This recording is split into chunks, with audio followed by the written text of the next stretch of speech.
Let's go try that again. Welcome back to... Holy smokes. Like, that was too loud. Let's do that again. There we go. How's that? Alright. How's that? That is Have a much look better. in. Okay. We took a little tactical time out. Yeah. We came back and we are coming back fresh off the press. We are fed. The players are fed. Technical issues. What technical issues? Let's get the game going. It's sunset. Yeah, Sunset's the map for these next two teams. I'm really excited to see.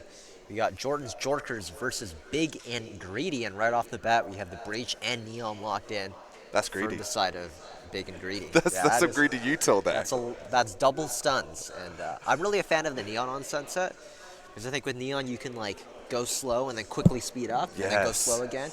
Whereas other duelists is kind of like you either just fast or you're either just slow. There's and no in Neon's between. like the best for like contacting up and then being able to burst instantly, right? Brother, I think that's, Chris, is one of the best things you've said analytically wise, because yeah, Neon, you really control the pace. You can be right in the face of the opponent, you can get in there with a jump peek, you can back off, you really do have options galore. Let's have a peek on the other side. Oh, someone could be hearing you. Someone could be hearing I think the Neon's definitely the popular pick right now, right? Like, you got the Jet where you kind of have to prep your dash now.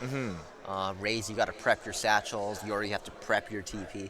But you can just, your Sylvan Breach throw their util and you can just go. You can get right in there. I think we talked about Waylay a bit earlier on, and with Theorycraft just before we got into game. I think that same premise where you can get right in to behind the knee lines, get the kill, and you can back out, and you're back to basics. You're back to where you started with Neon. Definitely. So with that slide, you can get in there, get that frag, and back out of there right away as well.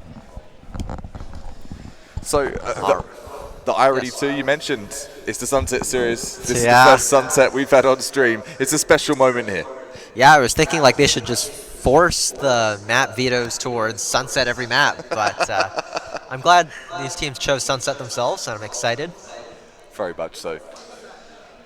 So we got two ghosts on either side for both teams.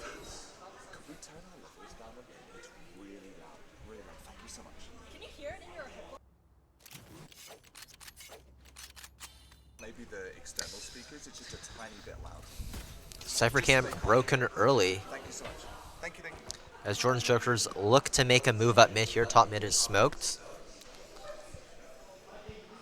The Neon posturing towards Mark here. It looks like they're just kind of be able to get a free walk in. And Dried Mango's just unaware of the fact Market Door was not closed, it seemed. Market Door wide open. And Jordan's Jokers just blast right into B site. And Big and Greedy are nowhere near the site. Not to be seen at all. We also got the lurk from the Omen for Jordan's Jerkers. Hey, that's the troll name. The troll name's gonna get us. Got us once, it won't get us again. Jordan's Jorkers, I got it. Big and Greedy retaking through market here.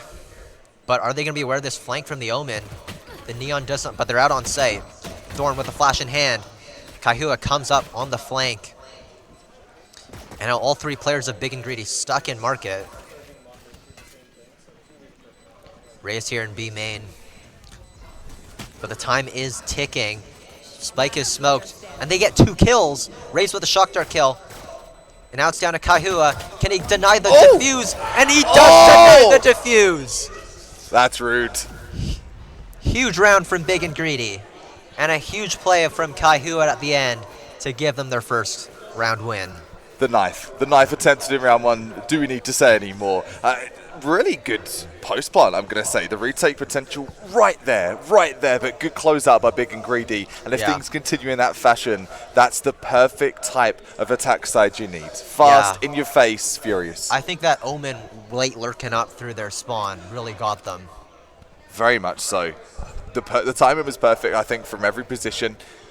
For sure. Back in we go. Early Cyphercam into B main, and now it's broken.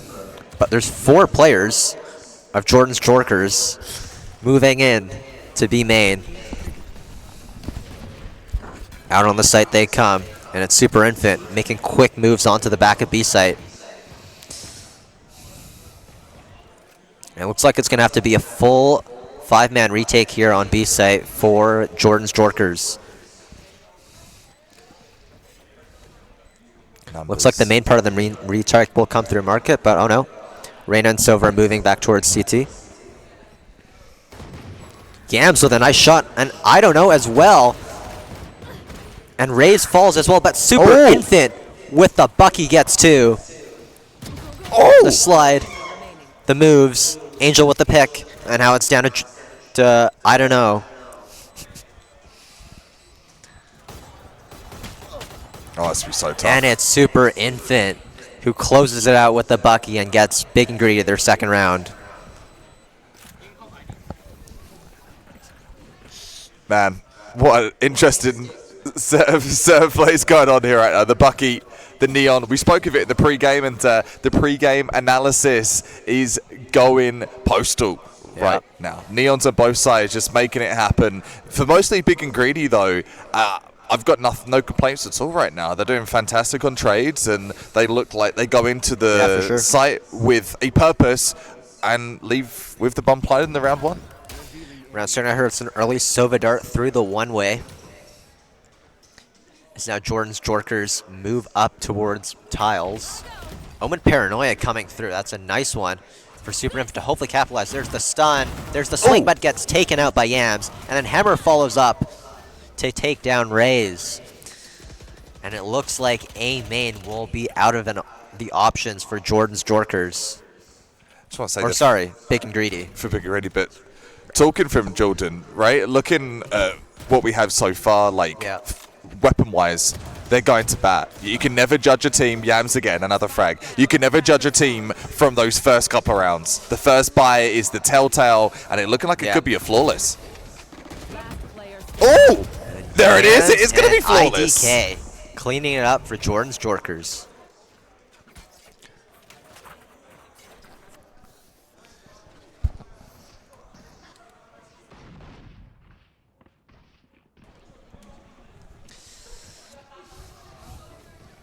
So just like that, the first buy-in.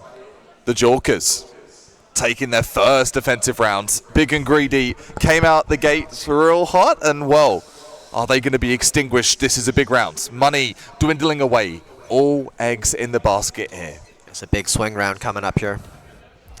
Looks like a default coming out from the side of Big and Greedy.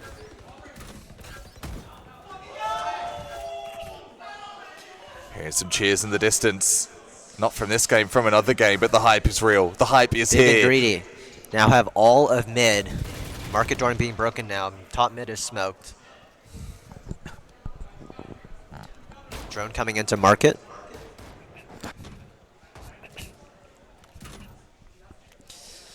Players on the side of Jordan Jorkers not really moving though. They have 3 towards B and 2 towards A still. And looks like now the next phase of Big and Greedy's attack is coming through as the stun goes in. Nice from Super Infant. Gets one, but Hammer with the trade, but Kaihua trades out Kemmer. Dried Mangoes now looking to hold the site, but the plant coming in from Angel. Now Raze takes down Dried Mangoes with a nice angle. And now it's a 4v2 for Big and Greedy. Drone from IDK looking to spot an enemy, does not. And now it's Yams looking for something. Kaihua holding the angle. Breach Aftershock coming in. And this is going to be looking tough here for Jordan's Jorkers to get back in it.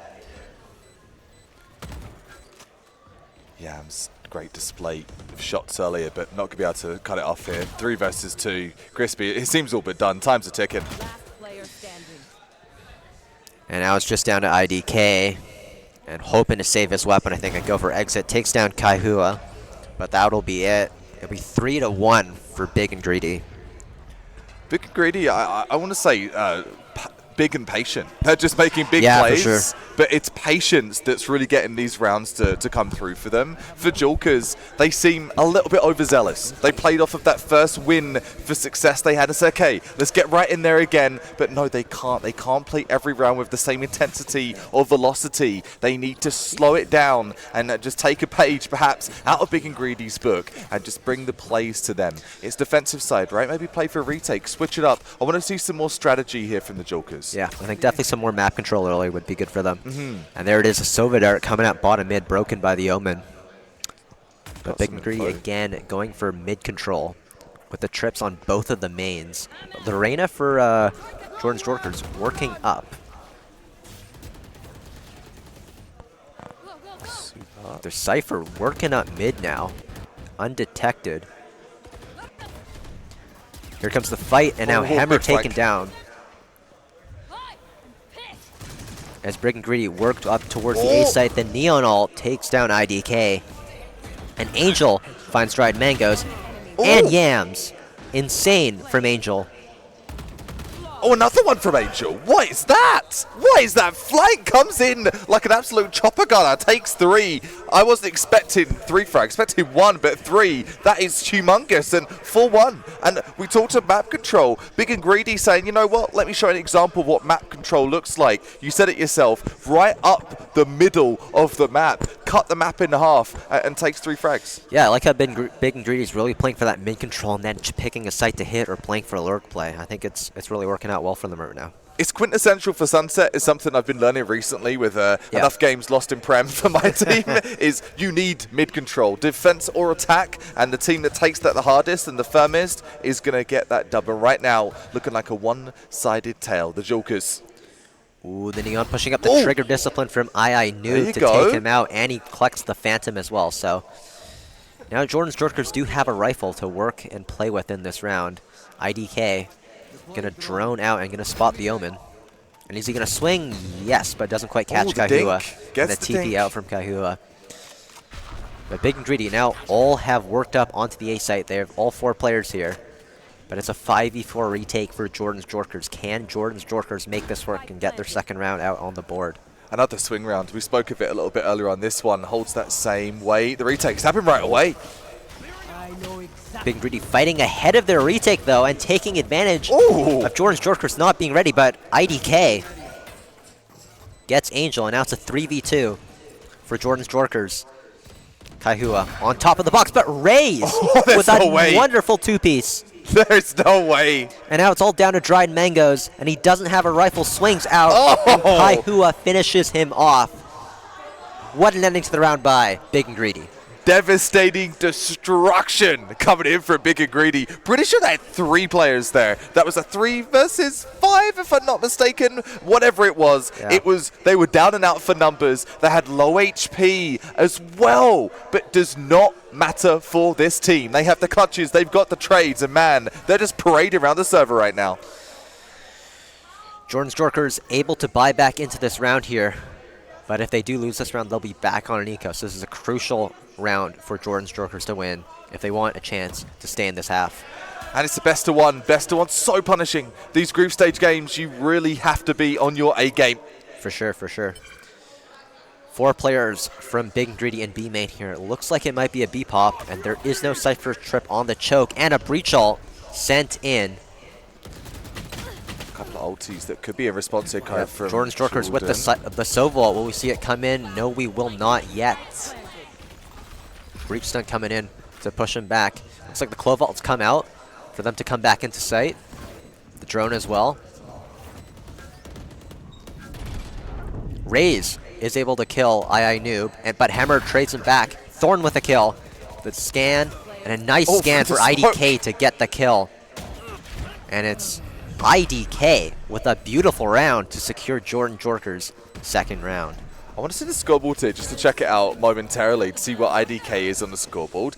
Yeah, he's been cooking. It's been constant. It's been 2 frags here. Yeah, that's exactly what we thought. So it's 2 frags here, a power frag here. It isn't aces galore. It doesn't need to be. And those smaller frags are the impact frags that I want to talk about here. So sure, hey, you're not running aces, but if you're getting crucial frags like you're seeing Reyes do, equally as valuable, and 5-2 is the score. Yeah, especially when you're playing the recon innie, like you'll be put in a lot of situations where you've got a crucial fight that you have to win, and there's just those 1 or 2 crucial fights in a round that can determine the outcome.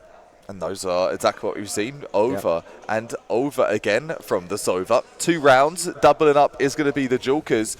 If we could just have a look production at the econ, the guns for the Jokers, I'm guessing it's going to be low. I've never seen those 3 bears. We got a tech pause or something. Unfortunately. We'll get back to it in just 1 second then. Hopefully the 3 bears behind the bar. I've not seen that. I've not seen them. Sneaky. Reminds you of BoJack Horseman episodes. kids on each other's shoulders trying to get into the bar. Those bears hustling business as well. So many little Easter eggs in Sunset too. I don't know if you fly around the map, but yeah, there's the basketball court. You can shoot some silver darts through the hoop. Let's go. Done that before. It's quite fun. Shoot your shot, as it says. Yeah. Just talking of Easter eggs and things coming up today, Champions obviously going on currently for NA. There is the new Champions 2025 bundle. I've seen it.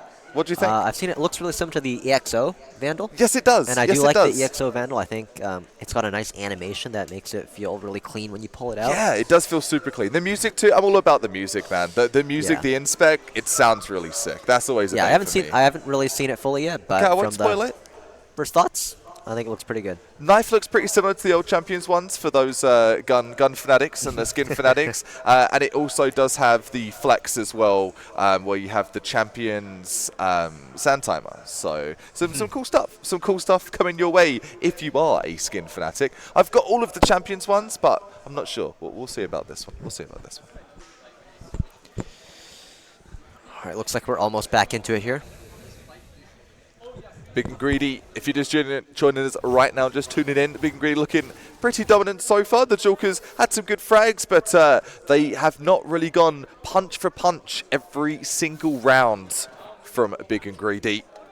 Looking sort of, if it's a head-to-head, the money would be on Big and Greedy right now, but it's still anyone's game, and we're back to the screen just for a sec here. Technical timeout. They're taking their time. You guys are stuck with us for a bit here. We are. It's going to be right in front of your faces. It wouldn't be a line without any technical timeouts, right? That's the way it goes. Just part of it. I can take my hat off so my head's invisible. One second. Yeah. There we go. How's that? Much better. That's good.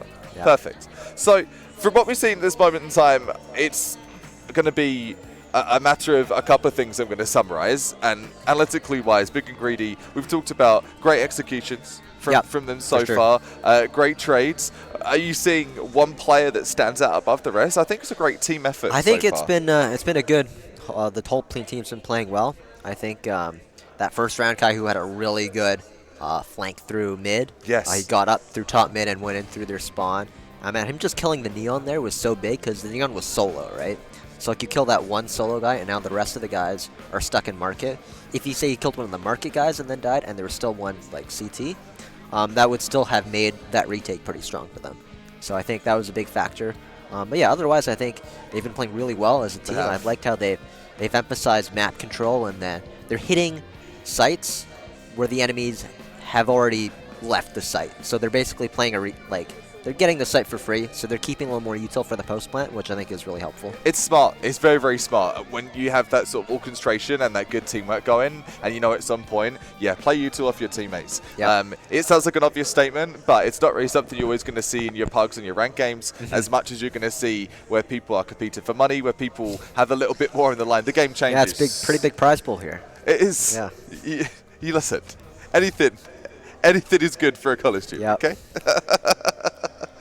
Get back to things hopefully in just a few shakes of a dog's tail. This is the Sunset series here for UBC. Had a show match this morning which was pretty epic. It's best of 3, 2-0 actually for Team Jessic, and some proceeds going towards charity, which is super awesome. And the Sunset series going for the next 3 days for those that like, hey, I'm tuning now, I'm not going to be watching it all day. What else we got? I believe we've got 1 or 2 best of ones for the rest of the day here, and whatever we don't get today, no problem. We can always get it done tomorrow or the day after too. So if you do feel like coming checking out, please do. It's on the second floor of the Nest here at UBC, and brought to you by Solaris and DrunkDeer. Wouldn't be here without them. Thanks for all your contributions and making sure that the games can happen. With that being said, if you're talking of maps, you've got one map you could play for the rest of your life. You've talked of Haven. You said Haven's a big one for you. What's your second favourite map?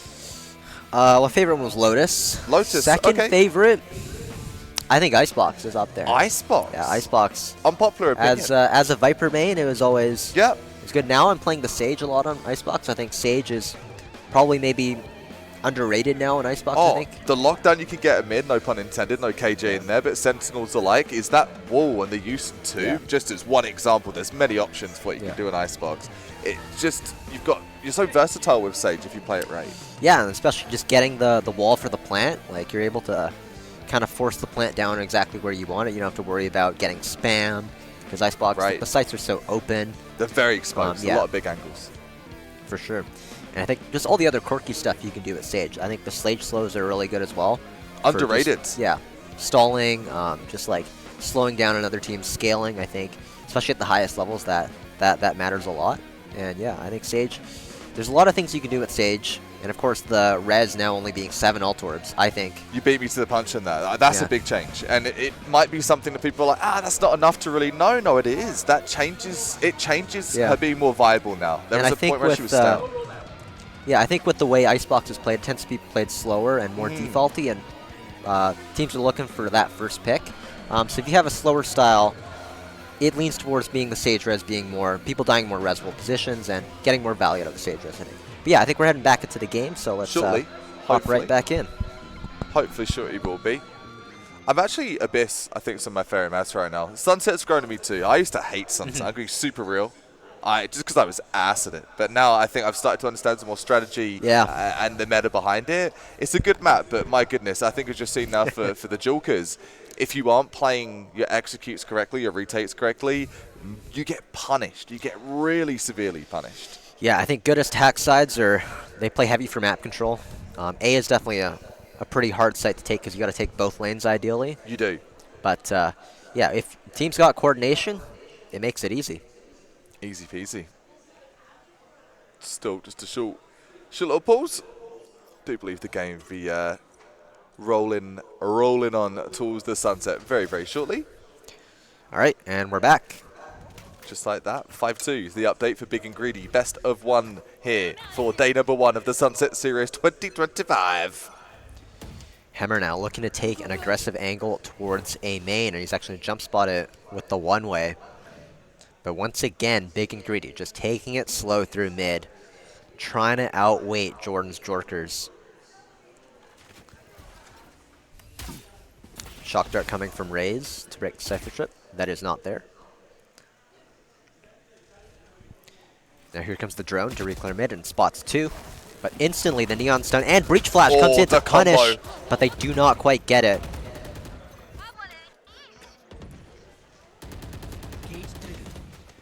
Now it looks like they're going to work towards a B split here.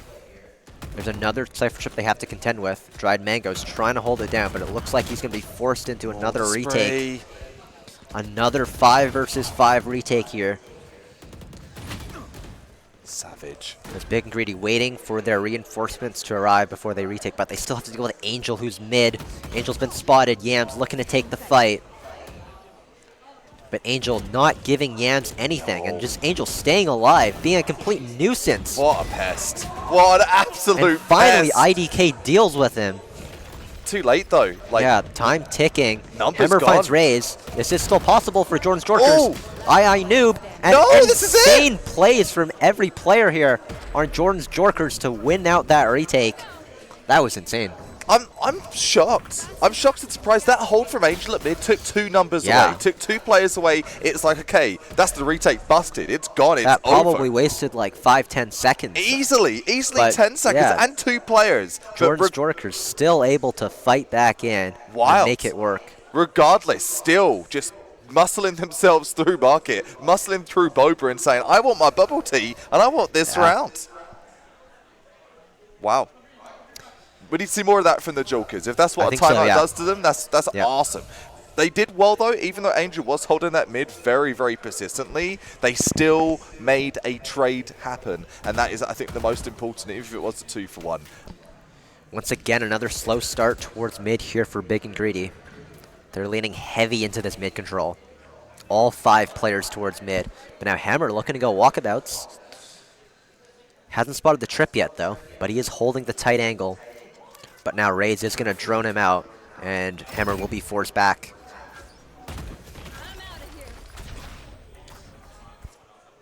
Super Infant here holding the mid, and he finds I knew. And in comes Super Infant in through mid. I'm talking about that Neon speed up, which is really good in this situation. Look at the space they've taken, too. They've just gone through and now it's Raze coming up A main as well. 3 players. Look, but Hammer is able to get one. Can he get another? But Kaihua finds Yams meanwhile. Hammer alone on the A site, but now he does have support from his Sova. Kaihua. IDK with a nice shot. 2 versus 1. Raze now throwing a recon. Doesn't scan IDK, but he should know exactly where he is. But IDK is able to stand his ground and get Jordan's Jorkers their 4th round. This is a nice comeback here from Jordan's Jorkers. Yeah, again, timeouts do good for people and do bad for others. But for the Jorkers, it seems like it's something that just made them bounce back. Maybe talk a lot about strategy. Even if it's just reflecting to yourself on, hey, what can I do better as a player? Screw the copy. I'm not going to talk about the players for a second. Let's just reflect. And self-reflection, proving its way in. Just send them to the stars. 4 rounds up from, I believe it was 5-1 at one point. It looks like it's the first round where Big and Greedy aren't on a super strong buy anymore. Good comms. Hammer playing aggressively here towards A elbow, but he does have support from 2 other players on his team. Different looking round here for Big and Greedy.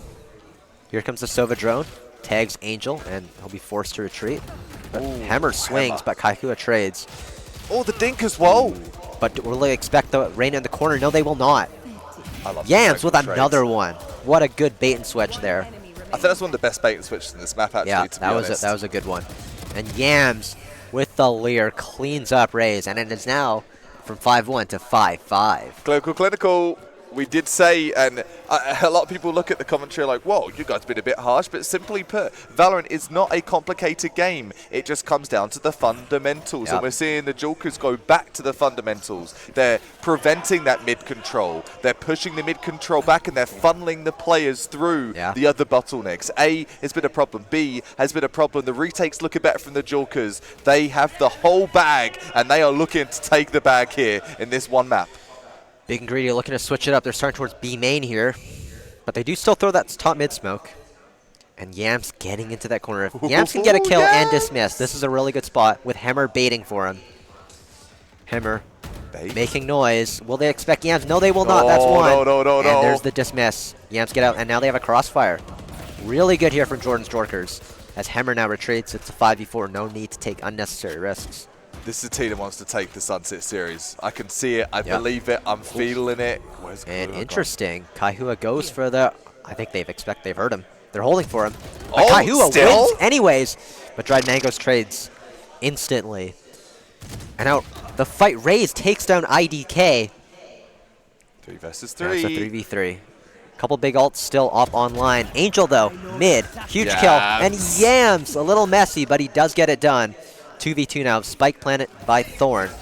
Yams pops his ult, but Raze is in a beautiful position, but is only able to get one. Hammer with the ult. But Thorn patiently waiting for that ult to run out. Stun comes in, does not hit, and it's Thorn with very good positioning to take down Hammer. I like that he was patient, waited out that ult, and just hid. It's undervalued. I like that word you used earlier. Undervalued to not just run at a Neon when they're on their ult. Stay back, let them get gassed out, and then when they've got no zap, what do? You take the shot, boom, headshot. Easy peasy from Thorn, making it look that way at least. And not large quantity, but that was an impact frag we saw from Thorn. That was a crucial round win for Big and Greedy to get back on back above the tie. A nice one-way lineup there from Dried Mangoes. And here comes the early Cypher Cam again. Take that one home, put that one. Does spot multiple players. Looks like Big and Greedy looking to just maybe 5-man B. Exec here. That one-way popped immediately. I know the reason, obviously, to hear those initials, but they're all pushing in. They've only heard one. There's more than one in sight. It's the whole squad. But looks like once again Jordan's Jorkers opting to play for the retake and Raze. But Ionub and Dried Mango. But here comes the breach ult from Rolling Thorn. Thunder.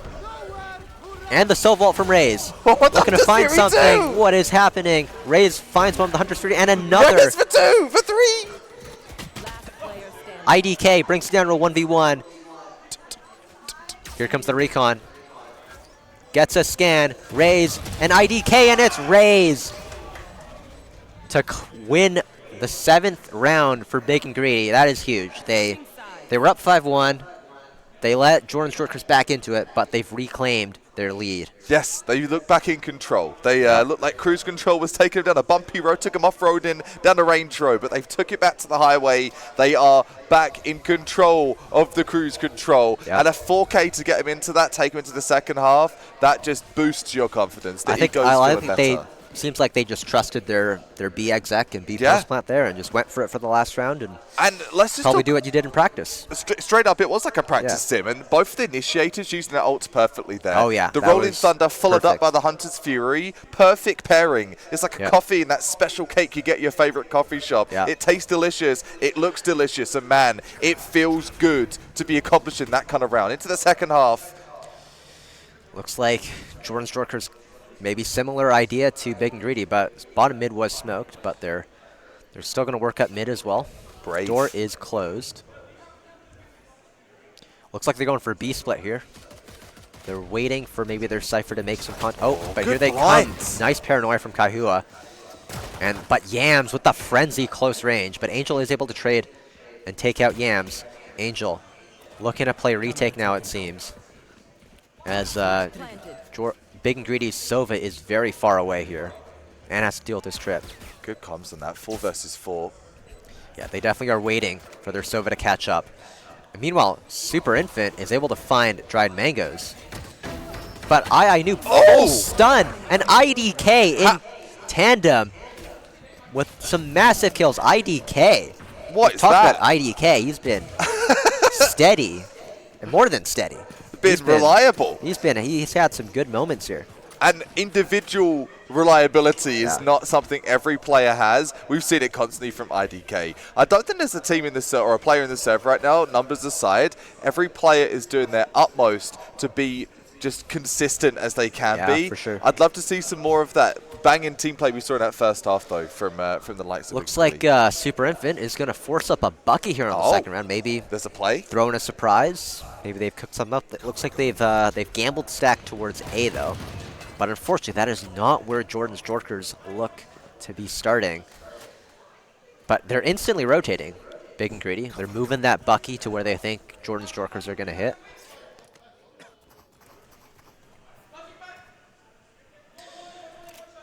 Jordan's Jorkers patient, though. Making sure they don't run into any sort of trap play. And it's Raze spotting the A walk up. Does look like Jordan's Jorkers are going to work back towards mid here. Maybe re-clear some of that space before they exec somewhere. Now there's 4 players of Big and Greedy on B side. That start scans nothing on A. So that means that Big and Greedy are probably going to stay towards B. And they'll know about, the Cypher trip comes in. Looks like they're going to go A. Raze all along the A site. And he is not able, as Hammer takes him down with the Stinger. And all of A site is open for Jordan's Jorkers to take. Clearing everything methodically, though, taking no chances. Sights clear, spikes down. It's behind the dice, so that is a little bit isolated. Doesn't give too many options for the post plant, but they're hoping that they're not going to need it. Yeah. They know 5v4, they have guns. But Angel, full stunned. Okay. Stun is cosmetic, as we know in this game. But IDK, able to get one back. Here comes another stun. Not that it'll matter. But dried mangoes now with a Spectre. Sprays 2 down, and Yams cleans up. 7-7. Get the phone out. Call a friend. Dried mango. Dried mangoes, plural. Call the other mangoes and letting them know. We're doing good, boys. All looking good here, and it is evened up right here, right now. The purchase looking a bit conflicted. Money is available for the Jokers, though. Yeah, once again, 2 Buckies on either side. The shotgun meta starting to show its ugly head again. Especially on Neon, where you can close that gap pretty quick. Definitely it's not a bad strat. It makes sense for the duelists. We talk sort of the get in and get out kind of vibe, the Waylay, the Jets, the Neons. Get that Bucky involved. Why not? Up close and personal. Boom. It's done for them. Hemmer looking to show a bit of presence, get a bit of vision over on tiles. Reyes. Super. They're ready for that counter, though. It's like a heavy default here, though, from Jordan's Jorkers. Their spike is still in spawn. But I like how they're working the map here. Cypher takes out the camp B main.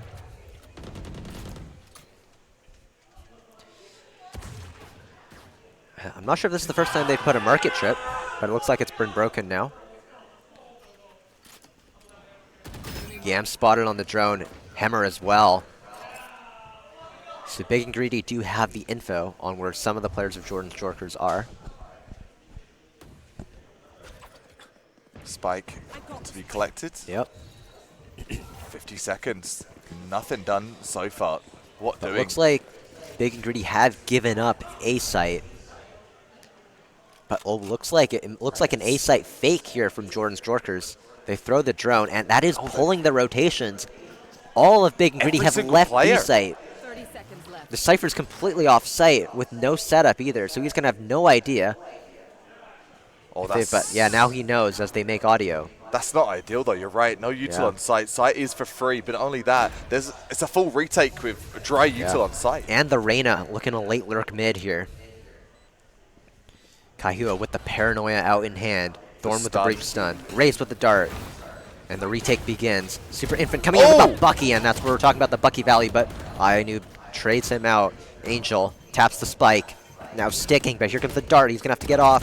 Oh, Yams the flank. You spoke about this. It's going huge. He's got 2. Can he get any more? One enemy remaining. But it's down to Kaihua now. Kaihua. Spike is tucked in the corner. He can half it if he wants to. Needs to half it at this point. But, is it enough time? Not enough time. No, it doesn't. Nice try for Kaihua. But Jordan's Jorkers convert the bonus, and that is huge. Yams. It's a Yams round. For sure. That brilliant late flank through mid. Perfect timing. Yeah. To disrupt Big and Greedy's retake when they were already on the site trying to tap the spike. They were so tunneled, they were so focused. Mom grabbed the camera, Yams is coming, and Yams just came through. You're right, the timing could not have been any better. We talked of timing in that first half where the right timing on a lurk can go berserk, and we saw, I believe that was from Angel with the late lurk previously, but Yams just outdone the whole server. That's the best lurk and flank we've had so far into this round. Hammer now, working up through tiles, and Yams takes down Super Infant. And once again, Jordan's Jorkers have full mid control. But Kaihua, working through B main, breaks the Cypher cam. And throws a deep B main smoke. But Jordan's Jorkers still very patient. And Hammer, but Kaihua, what a shot with the Sheriff. Uses paranoia as well. And Kaihua! Oh, why?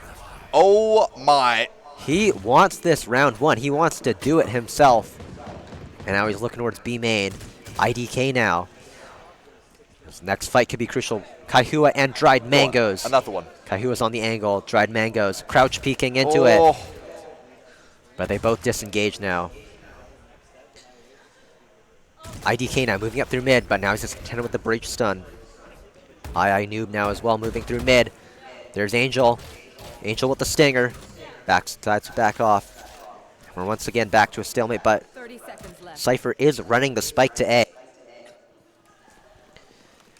And it looks like A will be the destination here for Jordan's Jorkers. But they are running into a full Cypher setup still. This could be huge opportunity for Angel to win the round for his team. Omen TP coming in. Angel, if he can deny the spike, this would be huge. Gets one. And he gets the second. The time. And that means Big and Greedy have won the round. That seems like a massive fumble for Jordan's Jorkers. Yeah, I think that's the best way to put it, fella. A fumble at the bag. The bag's dropped and just scrambling to pick it up. Someone please. Butters on their hands. Banana peels everywhere. Looking like a scene from Mario Kart, and they just couldn't get it together. Like, I like hitting a site late, but I don't like hitting a site late against a full Senti setup. Not it. You got to figure out where that Senti setup is before you hit a site late. Like, if you hit a site late with no Senti setup, no problem. No problem. No Senti, no problem. But you want to got to deal with those trips late, and you don't know where the Cypher's playing. Brutal. You're really putting yourself into a tough situation. Brutal Savage wrecked. Truthfully, my biggest gripe about Sunset, I think my biggest grievance overall as a player that's the hardest to get around, is those Senti setups. If you do not have the answer, if you do not have the counter, you are going to constantly be grief tilted, and your mind just starts to drift away from that focus. Definitely. And that's talking of that on a bigger level. If that's what's preventing you from getting into sight period at the end of that last few seconds left, that's a big issue. Do we have a tactical timeout here right now? Looks like, unfortunately, it might be a t'other tech pause. Lexi just checking in on business. Hopefully we don't turn into VCT EMEA. Easy.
Oh, full menu. Matt just giving us the full tour. I didn't know I actually had the full menu. You just have the prices though. Bit disappointed on that, but fruit tea, your classic, your milk tea, you got everything. I don't see any actual boba though. That's a bit unfortunate. Where's the add-ons? Have to speak to Riot. I don't see any options. I assume it comes with all the fixings. That'd be a bit wild. Enough of that though. Thanks for sticking with us here for the Sunset series. A little tech pause. No LAN is a LAN without a couple of tech pauses sprinkled in there. Appreciate you watching, chilling. And this is day 1 of 3 for the Sunset series as well. So if you're tuning in right now, I've got a couple more days. Money up for grabs for these UBC students and beyond. And keep your eyes on the future, folks. That's exactly it. Matt knows. More Valorant coming your way. From the main stage of VCT to the main stage of UBC. Big and Greedy and the Jokers. Playing right now, and that's a commercial. We love that. Make it a postcard, Matt. Some cute little vendors here as well, so if you fancy, hey, looking for some anime, looking for some more art, maybe looking for some Pokemon, Val related, lots of little boutique stores here. I believe they're going to be here across the weekend.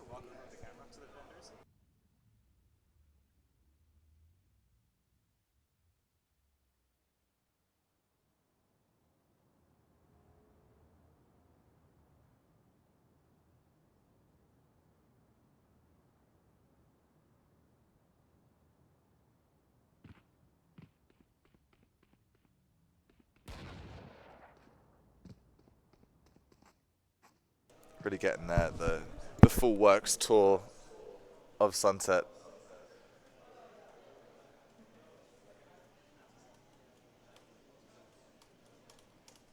Something for everyone here on Sunset. Don't fancy any bubble tea? No problem. Have some all-day breakfast. Oh, there's a deli too. Who knew? There you go. That's one I didn't see.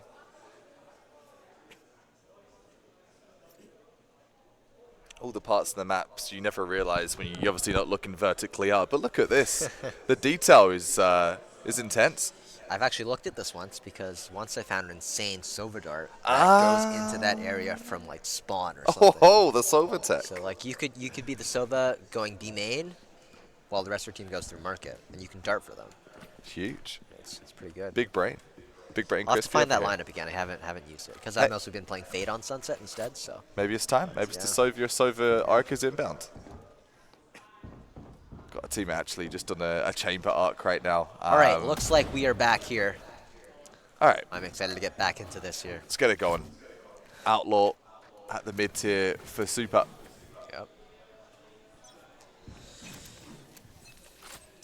Looks like another slow opening here for Jordan's Jorkers as they Hammer moves up tiles and looks like he's gonna run to the but the Ooh, timing. Super Infant just moves off that angle. So he goes back on, doesn't quite see Hammer yet. Still does not see Hammer. Drone spots out Super Infant and his Outlaw. He's gonna jump spot, but doesn't see anything. Kaihua ended up walking up A completely, but looks like Hammer is gonna work with Oh, the bang. someone to re-clear. But oh, what a position from Kaihua to look back. And now it's a 5v4 situation here for Big and Greedy. Kaihua now, he just keeps going into their spawn. Yam's probably expecting it, but Kaihua again just wins out the fight. Man. But Dried Mangoes is there and Kaihua doesn't expect him. But it's still a 4v3 situation here for Big and Greedy. Time's depleting. 40 seconds. Looks like they're going to bring the spike towards A. Do Big and Greedy have the read? It doesn't look like they have the read yet, but now the clove smokes come out. And Big Greedy is going to move towards the A site here. Raze with his dart. Is he going to make a play with it? Not quite yet. Reach after shot coming in, but a little too late. Not going to deny the plant. Dried Mangoes here, trying to make some noise to distract for his teammates potentially. As all 4 players of Big and Greedy coming out together through main and Hammer, but Raze just deletes him. Now Dried Mangoes, the next one on the chopping block potentially as it's Angel. I noob, but there's just too many players left and not enough time. And Big and Greedy make the retake work. Really nice retake. We've seen some good retakes and bad retakes, but that one, that's pristine. And that shot from Raze to just peek and delete Hammer, that was nice. It sends a message on a retake too. If that first frag is just clothesline KO, you feel that sort of that wave of destruction of like, okay, we've got to trade fast, and they're retaking with purpose. This one, once again, I'm wondering, econ-wise, where the Jorkers are at financially. I think it's looking like a save from what we're seeing over there. Sort of Sheriff, I think a sort of Stinger. It gets broken. But the one-way means that it's going to be hard for the Jorkers to push through it. Have a tool at their disposal one way. Again with the Outlaw, Super Infant.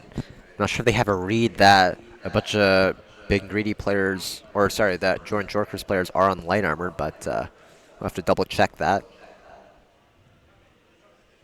Yeah. Now they are all in full armor.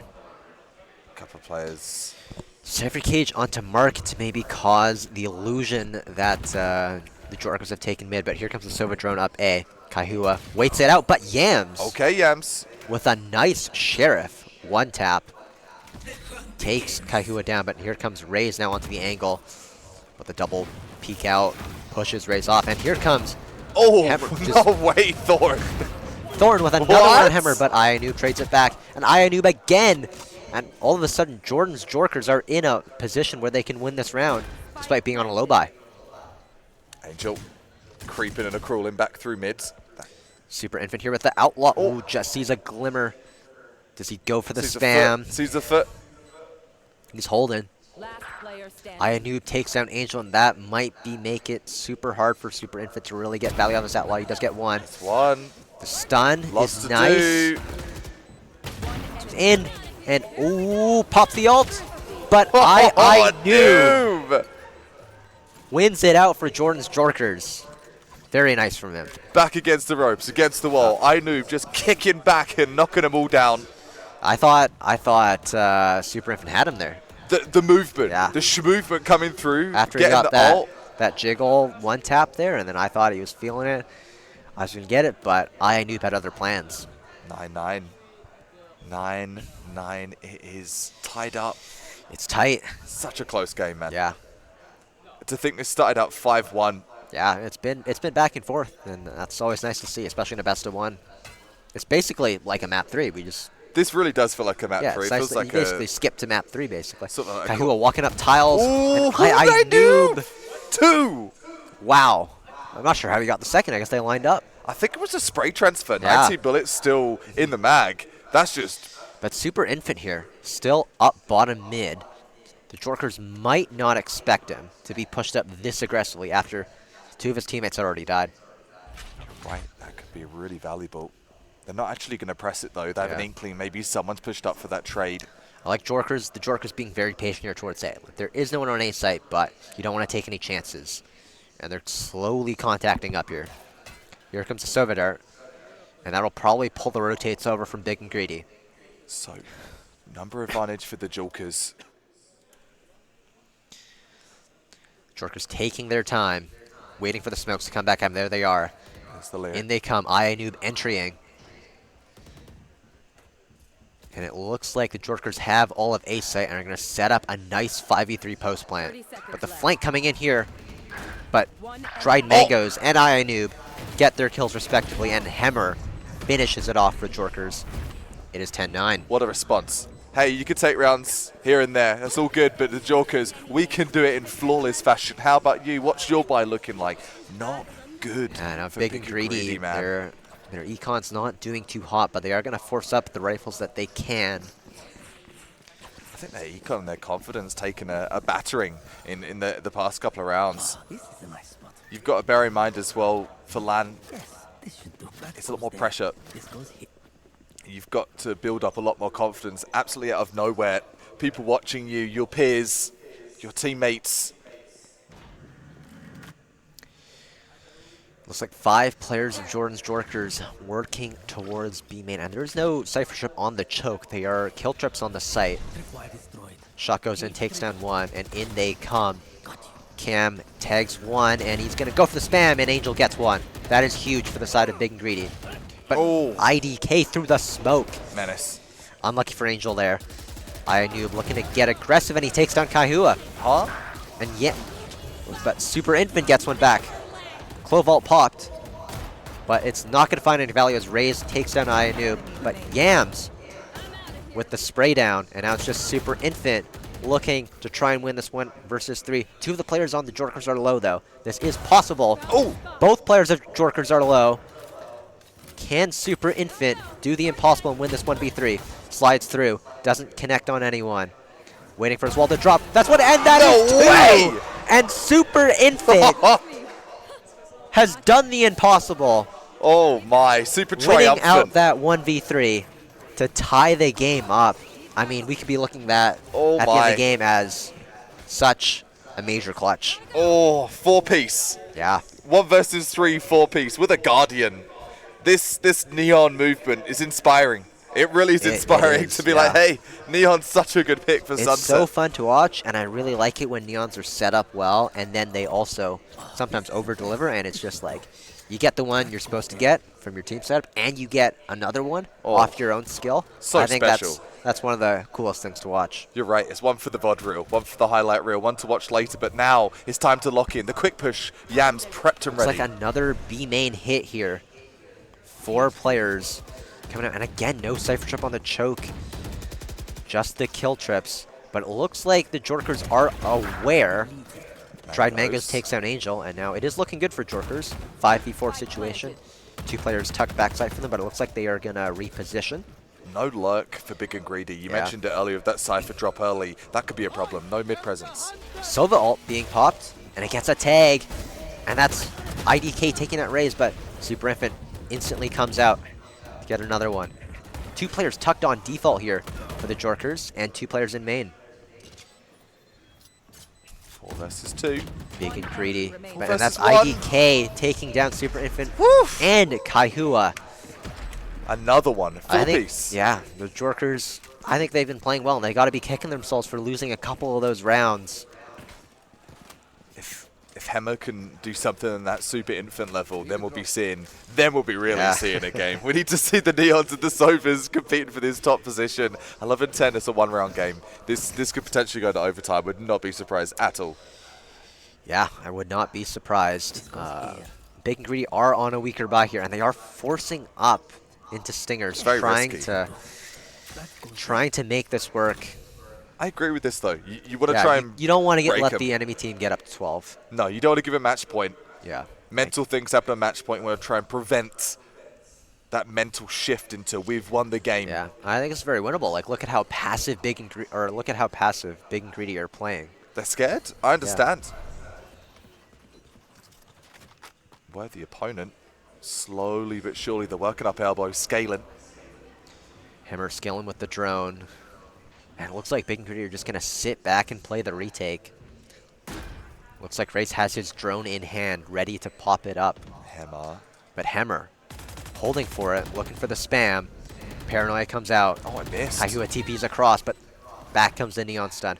Very well played here from Hammer to hold the space. And Noob spams down Kahua, and then Hammer gets Thorn. And this is looking really hard now for Big and Greedy. You full stint, you saved, you just try and run in and get what you can. I think that's what they're trying. Yeah, it's tough for Big and Greedy, and now their buy is looking real rough heading into this potential last round. Match point here for Jordan's Jorkers. Tiny bit of loss bonus, but by no means is it going to be max. The rounds have been too tight to enable that to happen. It's like it's a Bucky, a Bulldog, a Stinger, a Spectre, another Bulldog. As Bulldog's as good as it gets, and light armor for 4 players. Yeah. That is not good. That's not going to make them feel super confident in those swings. But facts be, they need to do something to make it happen. To just start that prod. Maybe at mid. We talked of mid control. He's going to play it safe. Light armor. The double Cypher Cams B main. You don't see that often, but it is a funny sight. I see you, you see me.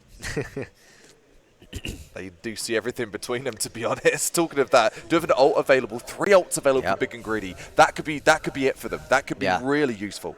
Super Infant, though, pushed up here the Bucky, looking to potentially get aggressive. If Jordan's Jorkers aren't careful, they could run into a nice trap from Big and Greedy. But IDK, being patient, being disciplined, not over pushing.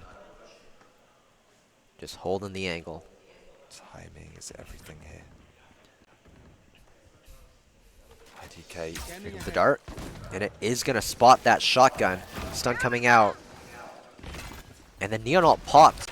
Super Infant looking to make a play, but is shut down by Hammer. That's a big dagger into the hopes for Big and Greedy in this round. And trade. There's the trade. 4v3 now for Jordan's Jorkers. They are going towards the Cypher site, though. And will they expect the Cypher trip has been moved onto the choke? Will we see the shock to clear it out? Kahua, though, with a nice pickup on Yams as they run in, and it's Angel to get 2. Chaos. But IDK and Ianu force their way through the site, and now it's all down to Raze. 15 seconds. Can Raze pull this one off? He knows where both players are, but the double swing, and Noob takes down Raze, and that is game. That is a game. That is a fire game for the first game of outside of the Consecrated show which you've had today. Super competitive, and if that's a taste of what you're going to see at the Sunset Series, I think that's looking really, really good. Do have a mobile cam skirt behind us, you'll see. I felt like I was moving. I was like, hold on. We're swimming in the we're floating around. Yeah. Great game, though, and for the Jorkers, man, just both teams, such good teamwork. I think we saw a lot of good things, and it's just unfortunate for the Jorkers that they weren't able to close it out. But well played by the...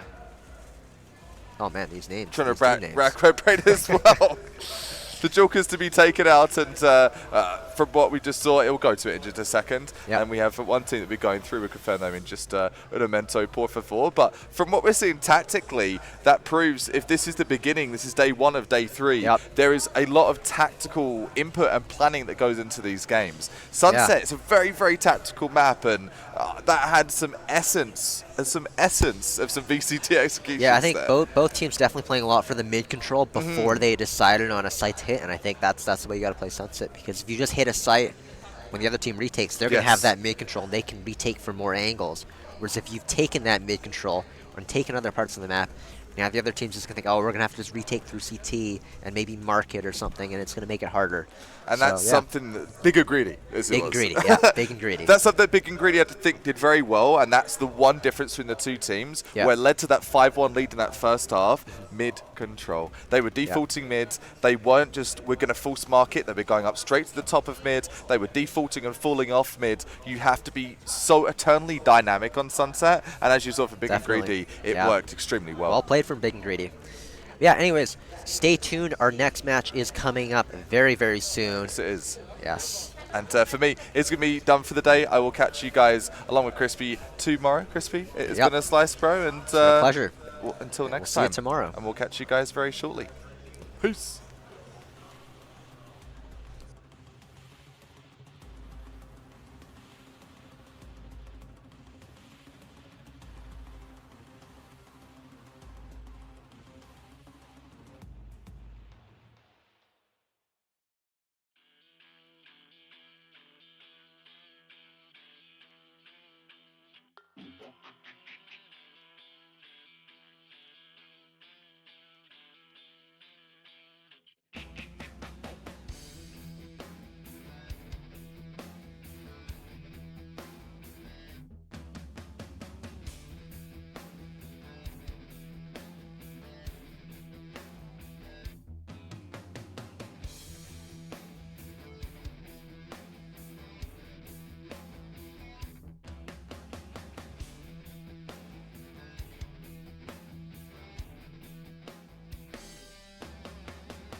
And welcome back to our last map of the day. It is, dang, these team names get me. These team names get me when they're not on the screen. I apologize. But we're excited. It looks like it's going to be Lotus for this map. What are your thoughts on Lotus? Because I know Lotus is my favorite map. I mean, honestly, dude, the 3 site maps, they're kind of hard to defend. Yeah, for sure. But I feel like Lotus is one of the more straightforward maps, you know? Take Yeah, I control think it's a of, pretty simple map. Exactly. Yeah, map control. Yep, taking control of things like Post plant. Rubble, like Yeah. Mound, and, you know, not to hate on Icebox, but, you know, maps like Icebox kind of frustrate me, so I'm glad this map is Lotus for today. Yeah, we'll head into the agent selection, and it looks like we got potentially a contrast of styles, maybe not, really? Yeah, I'm liking the double duelist play by crossover episode. I think it allows for kind of like explosive hits on site, and I think the Yoru is really nice because you can have that Yoru lurking early and then Yeah. TP over for the It hit. allows for misdirection as well, which Exactly. I think is useful on Lotus. What do you think about the double initiator play by Big and Greedy? I think, you know, I think more teams are actually leaning towards double duelist these days, but I like seeing the double initiator there personally. I think double initiator on Lotus is okay. I do think double controller is best on Lotus, but I think maybe with low prep time they're going up in with the double ini, if that is what it is. But like Fade, Omen, Killjoy, I think those 3 items are really good on Lotus. Agreed. And Breach, not so much of a fan, but you know, if you're a good Breach, you may as well play him, right? And what do you think about the Killjoy versus Cypher? I've seen Killjoy being played successfully. I've seen Cypher being played successfully. Personally, I prefer the Cypher just because of that global trip range, but I do think the Killjoy lockdown also provides a lot of Yeah, I value. think Lockdown is definitely really good on this map. I also think Killjoy isn't as strong without a Viper paired to it, because you can hold down C with both the Viper Orb, Viper Molly, and Killjoy Util, and I think that becomes really strong. Whereas the Cypher is kind of, he can do it all thing, but overall I think a Viper Killjoy combo would be stronger than a Cypher, but looks like Big and Greedy are opting to just go for the solo Killjoy. And I think it's interesting to see kind of a lack of Viper, honestly. You see a lot of Yeah. high-tier pro teams pulling out Viper nearly on every map, really. But especially on Lotus, you know, you have that wall coming in from B main covering A to cause kind of like that misinfo. Yeah, I think it's definitely really good walls for denying info and taking space. All right, looks like 4 players of Big and Greedy are starting over towards, oh, hold up a sec. These. Here. Here. Are you able to remove the red off Big and Greedy? Because it confuses me too many times I've been attacked.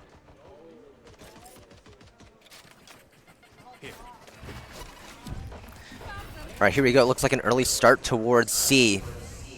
As crossover episode make their way onto C side. It looks like it's going to be a retake here for Big and Greedy. Shrekasaurus pushing into their spawn with his raise. And it looks like Super Infant is going to be the first one to make contact here. And 3 players of crossover episode push deep into CT. Here comes the flash though, and Super Infant now with the slide. Super Haven falls back, but Angel takes him out. And onto the spike now, tapped from Super Haven. Devi breaks the haunt. But there's just so many enemies, and he can't reach the spike at this point. And it's Big and Greedy to take the first round of the half. What a retake by Big and Greedy. Having that patience to, you know, give up sight, For sure. be patient with what they want to do. But I especially, even though they lost, I like crossover episodes play there, pushing into CT, especially with the double duelist. You want to be aggressive. You want to take these you gotta early take fights. that space. Exactly. But I think it was also really good from Big and Greedy to take their time and make sure they cleared out that CT area. Because once they did, they got 2 kills, and Exactly. that was pretty much wraps on the round. They didn't really need to worry about retaking the site because they killed 2 players, CT. All right, heading into the anti-eco here for Big and Greedy. Here comes an early Cypher Cam from Shackle. So he works up into B main. You're an Omen working towards C, but now they're joined by their Raze as their Fade brings the spike towards B with their Cypher. And I like this early Rubble control by Big and Greedy. Yeah, for sure. It's super strong on defense to have that deep A Rubble control. so you know where the enemies might be going. As you can see, the Killjoy already shifting over towards C, given that the Neon has that deep A rubble info. Angel. Patient, though. Crossover haven't really decided on a site to hit yet, but it looks like they're grouped up towards C. Yoru gate crash sent out. Angel just waiting, being patient, puts the turret out. Crossover taking their time. And looks like they're going to creep out onto the C site, undetected so far. But Thorn is ready, holding if they overpush, and takes down Superhaven. KJ Molly coming in as well again to deny the plant, but Day is going to stick the plant. And Angel comes out of the smoke, but gets instantly traded from Devi with the Outlaw. But Kaihua runs through with the Ghost and takes out Devi. And another one from Kaihua. Huge plays from Kaihua with the Ghost. A third. Insane from Kaihua. I agree. The mechanics there just on display there. But, you know, going back to that idea of being patient, I really like what Big and Greedy is doing here. Even though, you know, they have the stronger buy there, it's in the anti-eco, but they're just making sure not to overpeak, letting Crossover Episode make those mistakes first and taking advantage of those. Definitely, definitely. It looks like they're going to carry 2 Guardians and an Outlaw into the next round.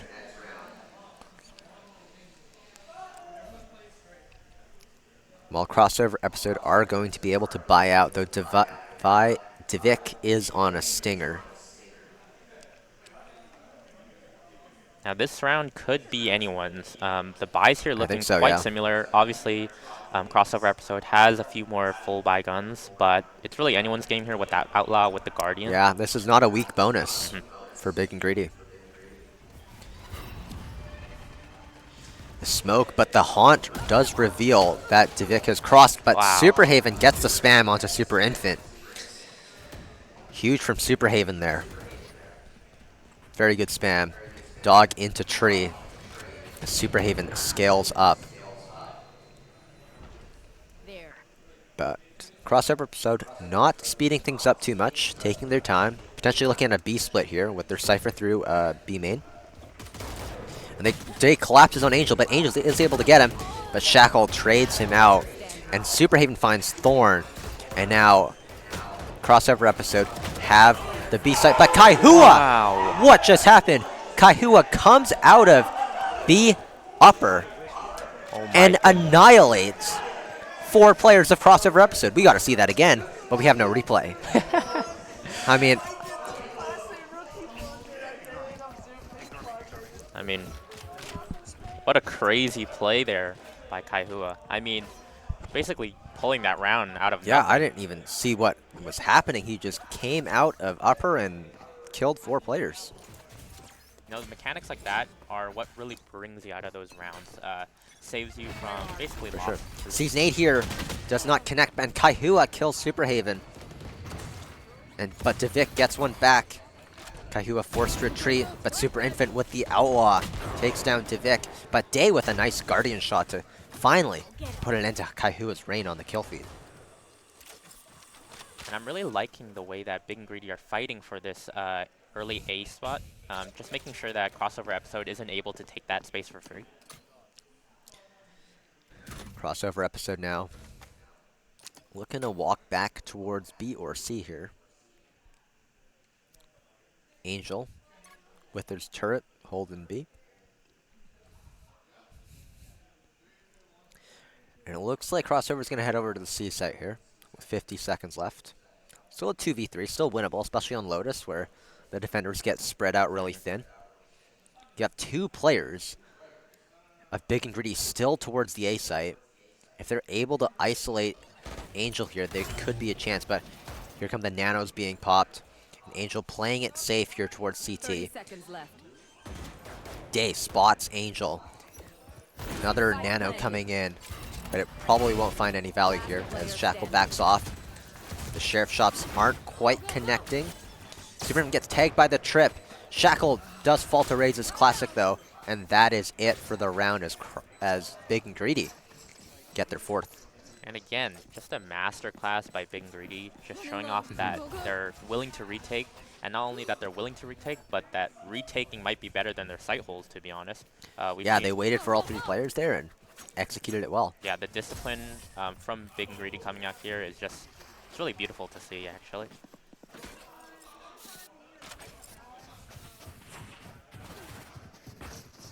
Looks like a pretty even buy here for both teams. Yep.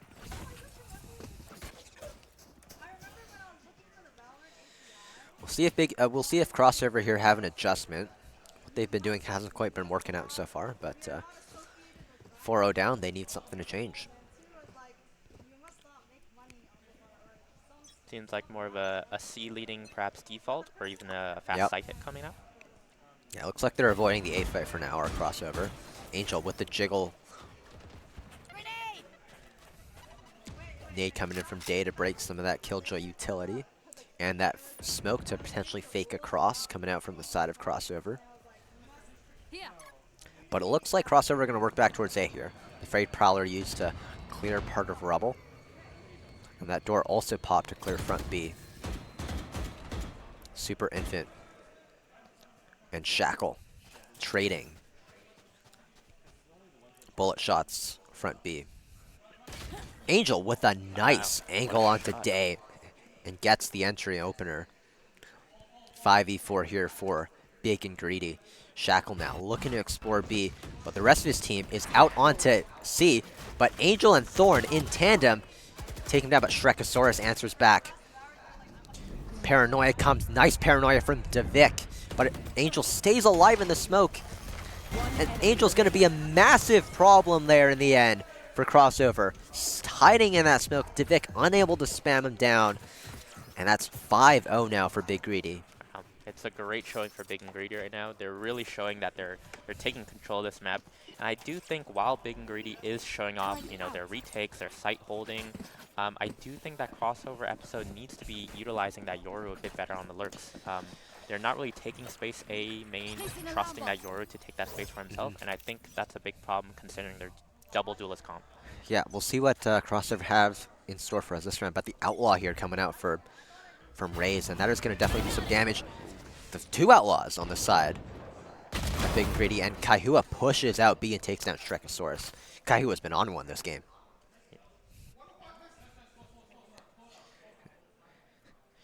Prowler out C Mound from Big and Greedy to clear C. So that's probably going to let them know that the Crossover are heading towards the A site. And yeah, the Prowler will alert them now.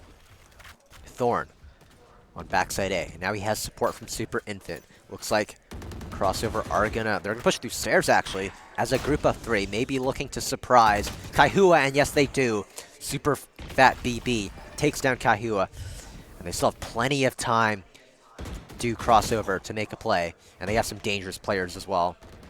And it looks like they're gonna break the door and head onto the B site, but Angel is already there and throws a Nano Swarm. Paranoia used, but it looks like they're heading back towards A now. Our Crossover. Thorn is here though, takes down Super Haven. Flash in hand, another flash. But Devik takes down Thorn. 30 seconds left. Tap of the spike to bait out that Neon Stun. Super Infant dashes out with the, and he gets Shackle. The Killjoy out popped as well, forcing Devik into an engagement. And that is 6-0 for Big and Greedy. Yeah. You know, even with, you know, arguably Big and Greedy's best player, Kaihua, down there early, it's incredible to see, you know, the real map control that Big and Greedy have over Crossover episode. You see their Killjoy, their Angel, being able to hold down from B Heaven and just able to clamp onto Crossover episode, making sure that they stay contained. Yeah, that was very good positioning from Angel to clean up the round for Big and Greedy. All right, now. Heavy weaponry now. The AWP is in play for Super Infant. And he, Super Fat BB able to just delete Super Infant. That's not something you see often. An AWP just get deleted like that. But that opens up the A site for Crossover episode. And is this finally the chance that they have to get around on the board? 5v4. There is the long flank here from the Omen from Big and Greedy. He's going to TP over that trip. And it looks like Big and Greedy are going to wait for their Omen to get closer on his flank before they make a move. But Angel able to find Day off that breach flash. Trading ults here as Angel now looks to take down Devik. Devik and Angel and Raze doing their jobs. That's a 3v2 now here still. Kaihua takes 2v1 for Big and Greedy. Shrekasaurus takes it, but the Nano Swarm takes him down. Wow, what a round. But is there going to be enough time? No, there is not going to be enough time. And Crossover, is that the round they need to get momentum back for them? You know, I think that round was a bit of a brawling round. You know, there's a lot of chaotic things going. But honestly, that was a good round win by Crossover Episode, but it's just the mechanics of Big and Greedy, you know, putting themselves back into that fight. That seemed completely lost for Big and Greedy, but they're able to pull out the picks. Not enough to get them over the line, but still enough to make sure that Crossover Episode doesn't get too far. Looks like we have a potential tech pause on the cards, unfortunately, again. I mean, maybe we are turning into VCT EMEA. Well, you know, this gives us more time to just talk about the dominance Yeah, that Big Greedy is showing off here. I think the last round was so close, but that entry from Superhaven, getting that early pick onto that operator is not something you see often, and I think that really changed the tide of that round and gave Crossover that chance to win this round. And they were able to win out that A post plant, just barely, but a win is a win, right? Now, are you seeing that round win by Crossover Episode as a spark to possibly making it a 6-6 It wasn't pretty, but, you know, all it takes is one round win for that spark. And, you know, Lotus, typically an attack-sided map, like, we could easily see Crossover bring this back to 5 or 6 rounds for them. I do agree here. Not sure what the issue here is, but we've had, like, audio issues, computers crashing issues this whole day, so that could be what the issue is. Yeah, it's been a bit of a rough day on the technical side. Thankfully, during our content creator matches, it was pretty chill. It was fine then. Yeah, so. but now, you know. Yeah, tough.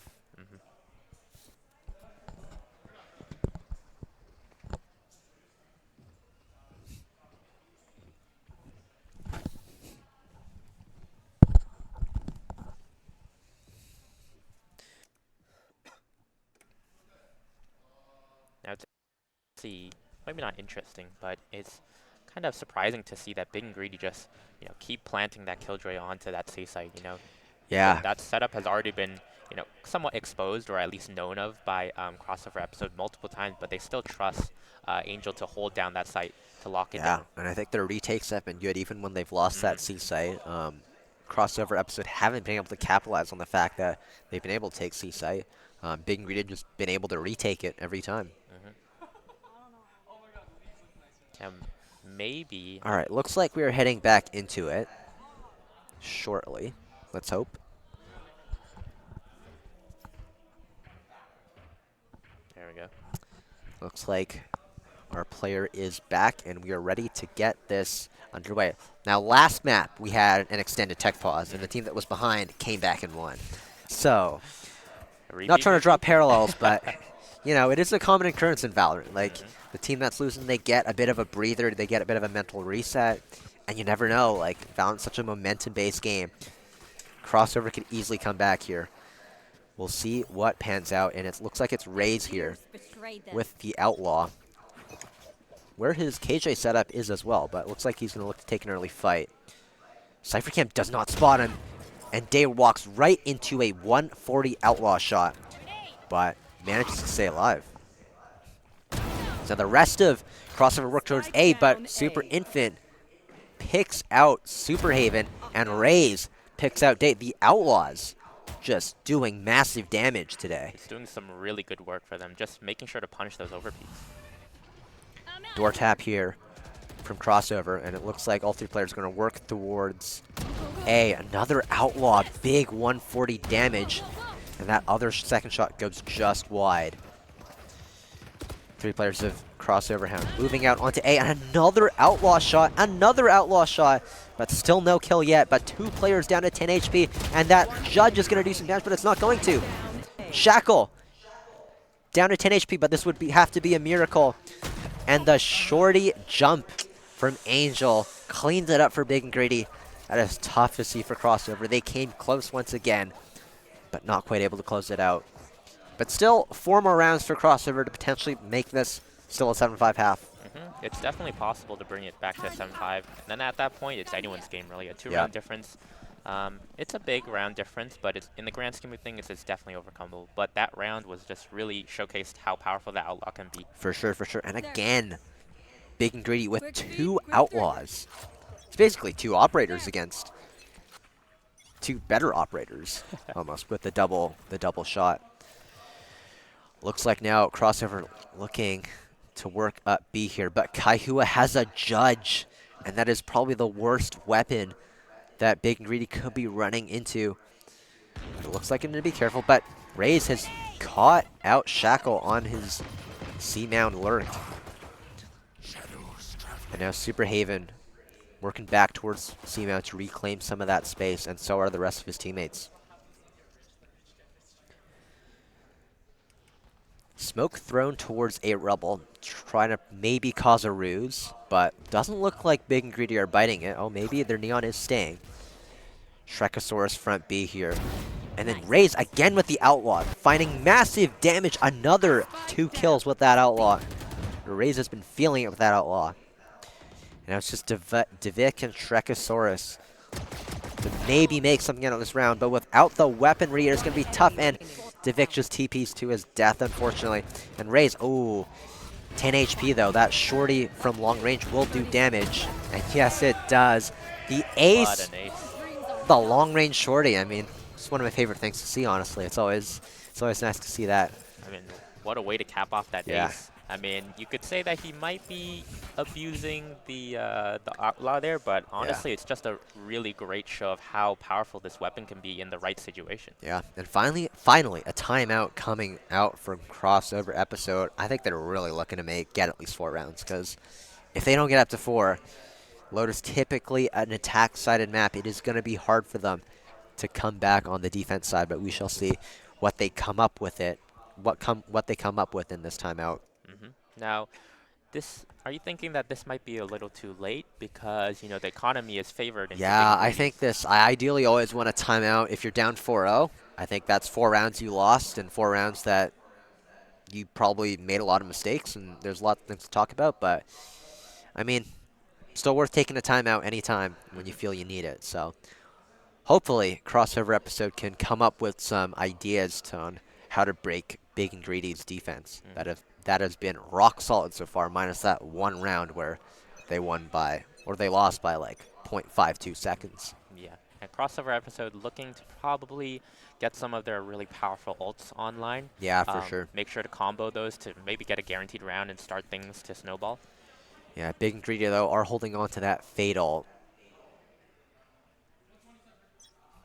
Yep, Shrekasaurus one off that Euro. That could do some major damage if he's able to. And it looks like a change in idea here from Crossover Episode. They're going 4 up a Rebel early, and it's the 1 round where Big and Greedy aren't really fighting it.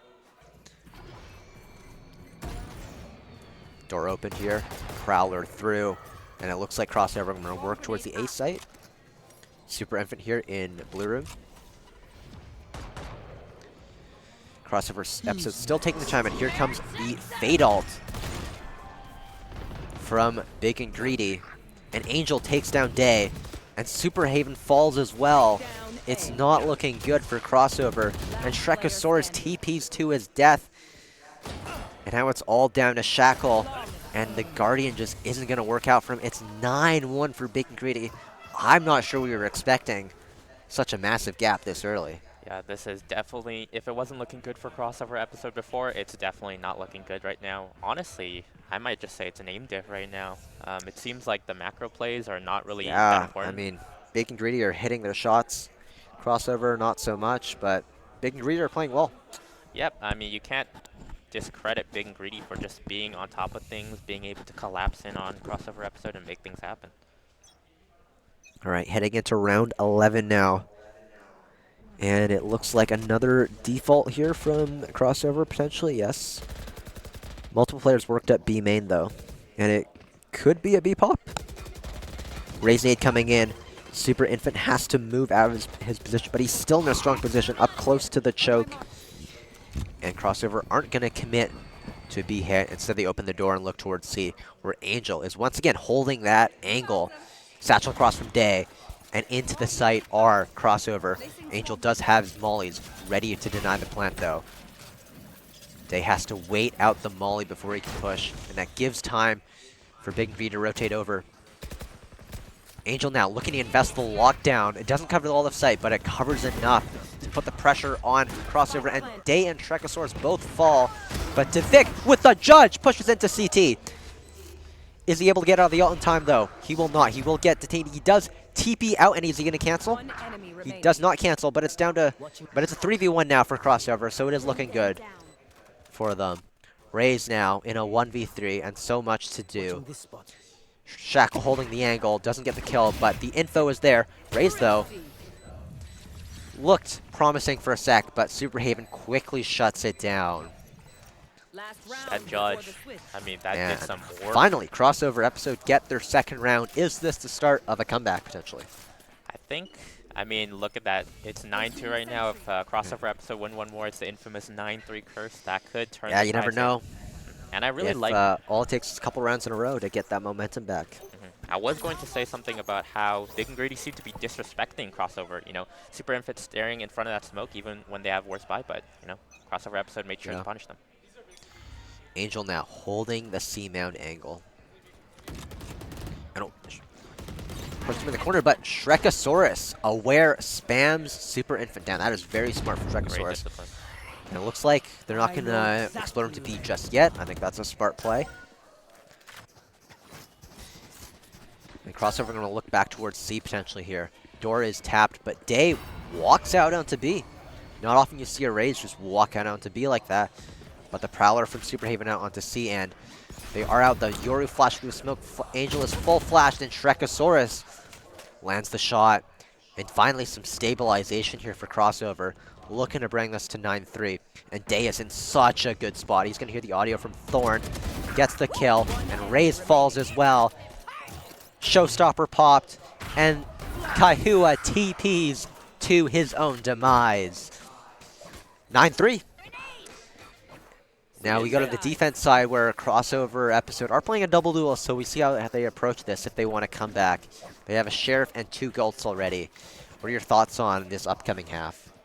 Well, I mean, like you said before, Valorant is a momentum-based game, and I think that round, especially a flawless round against a team that was kind of brutally beating down on them earlier, I think that was a really impactful round to kind of get the hopes up. You could see that Crossover episode was kind of more willing to peak things, take those risks, and get their confidence back. So I like to see that. Yeah, you know, when you're on your last legs, it's like you just go for it. Got nothing and to sometimes lose. It works, and you get the momentum back. Exactly.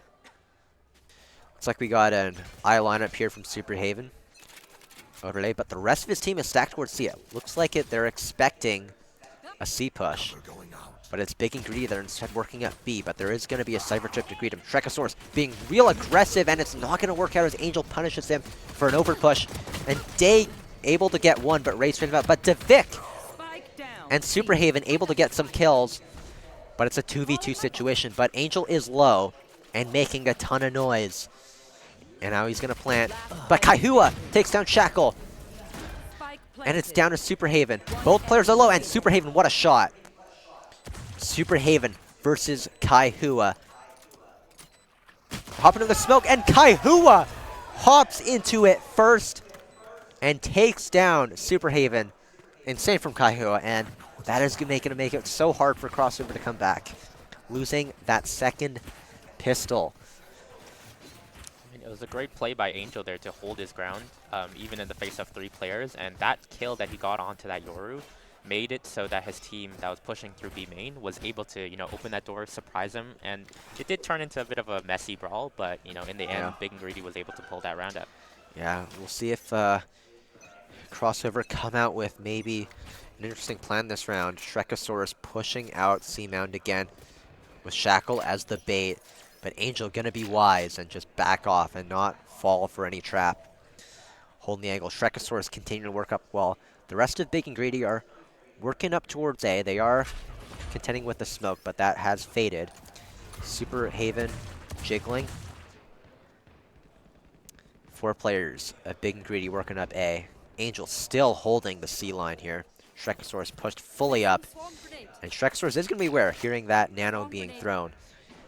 As Angel works back towards the rest of his team. Looking like an A hit likely here for Big and Greedy. Day, though, gets a huge kill with the Sheriff. But is he going to expect Angel with the spam through the smoke? Huge.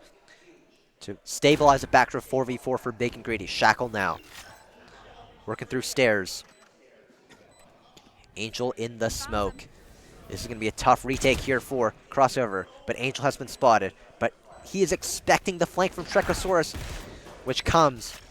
But Super Infinite is taking down Super Haven. Angel now sitting in the smoke. Kaihua as well. Angel in such a power position. Are they going to clear him out through the smoke? And they kind of do, but Angel still survives.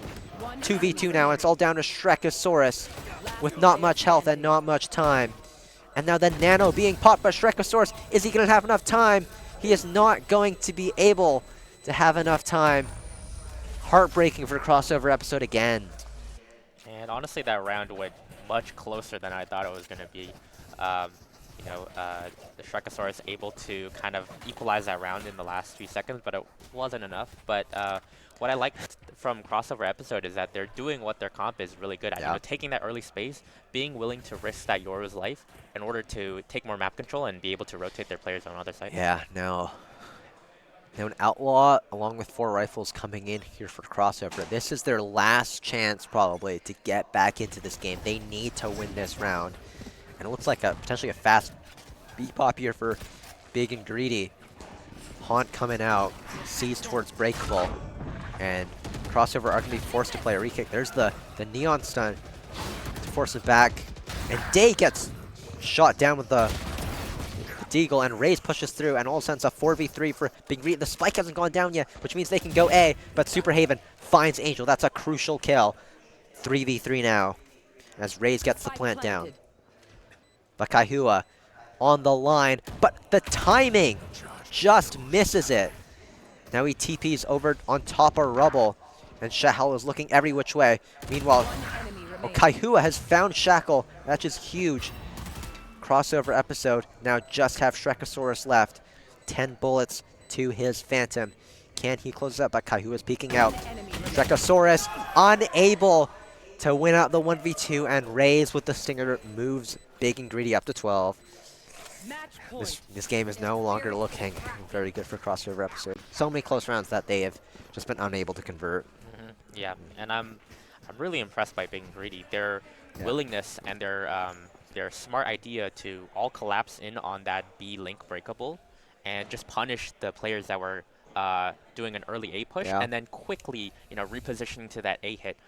It's just really smart and fast decisions by Big and Greedy here to win them that round and potentially the game. Last chance here for Crossover episode.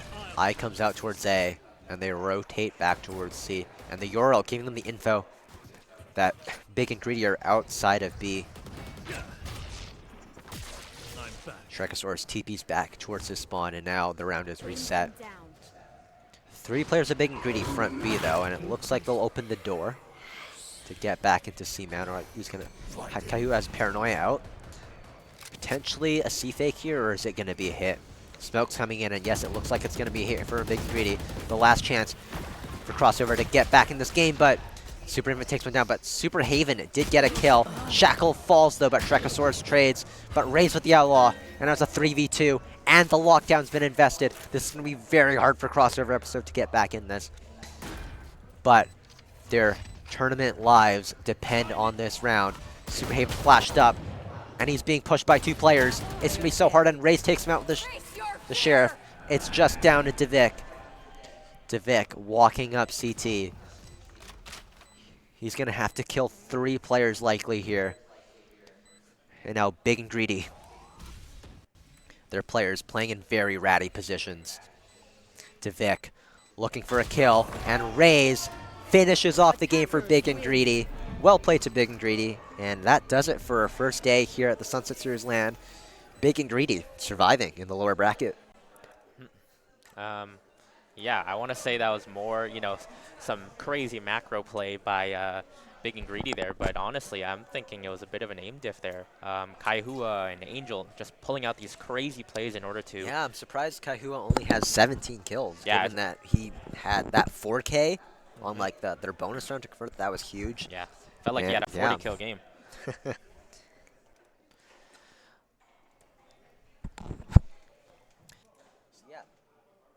So yeah, that will do it for the games today. Thank you everyone for tuning in.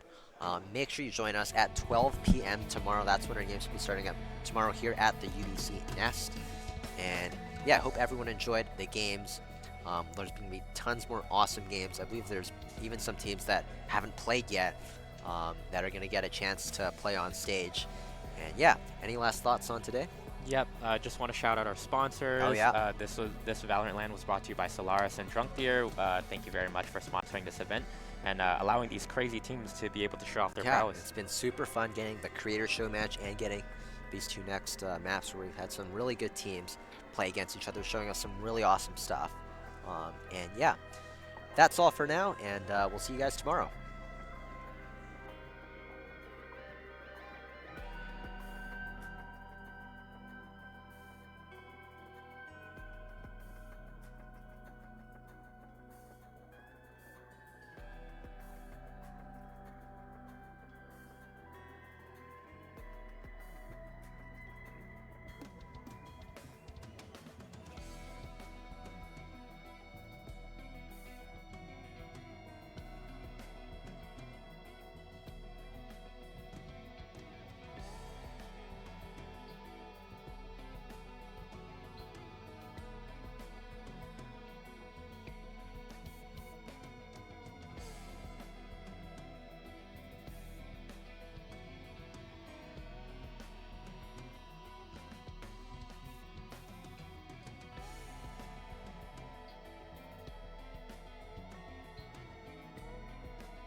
Welcome back to the last map of the day.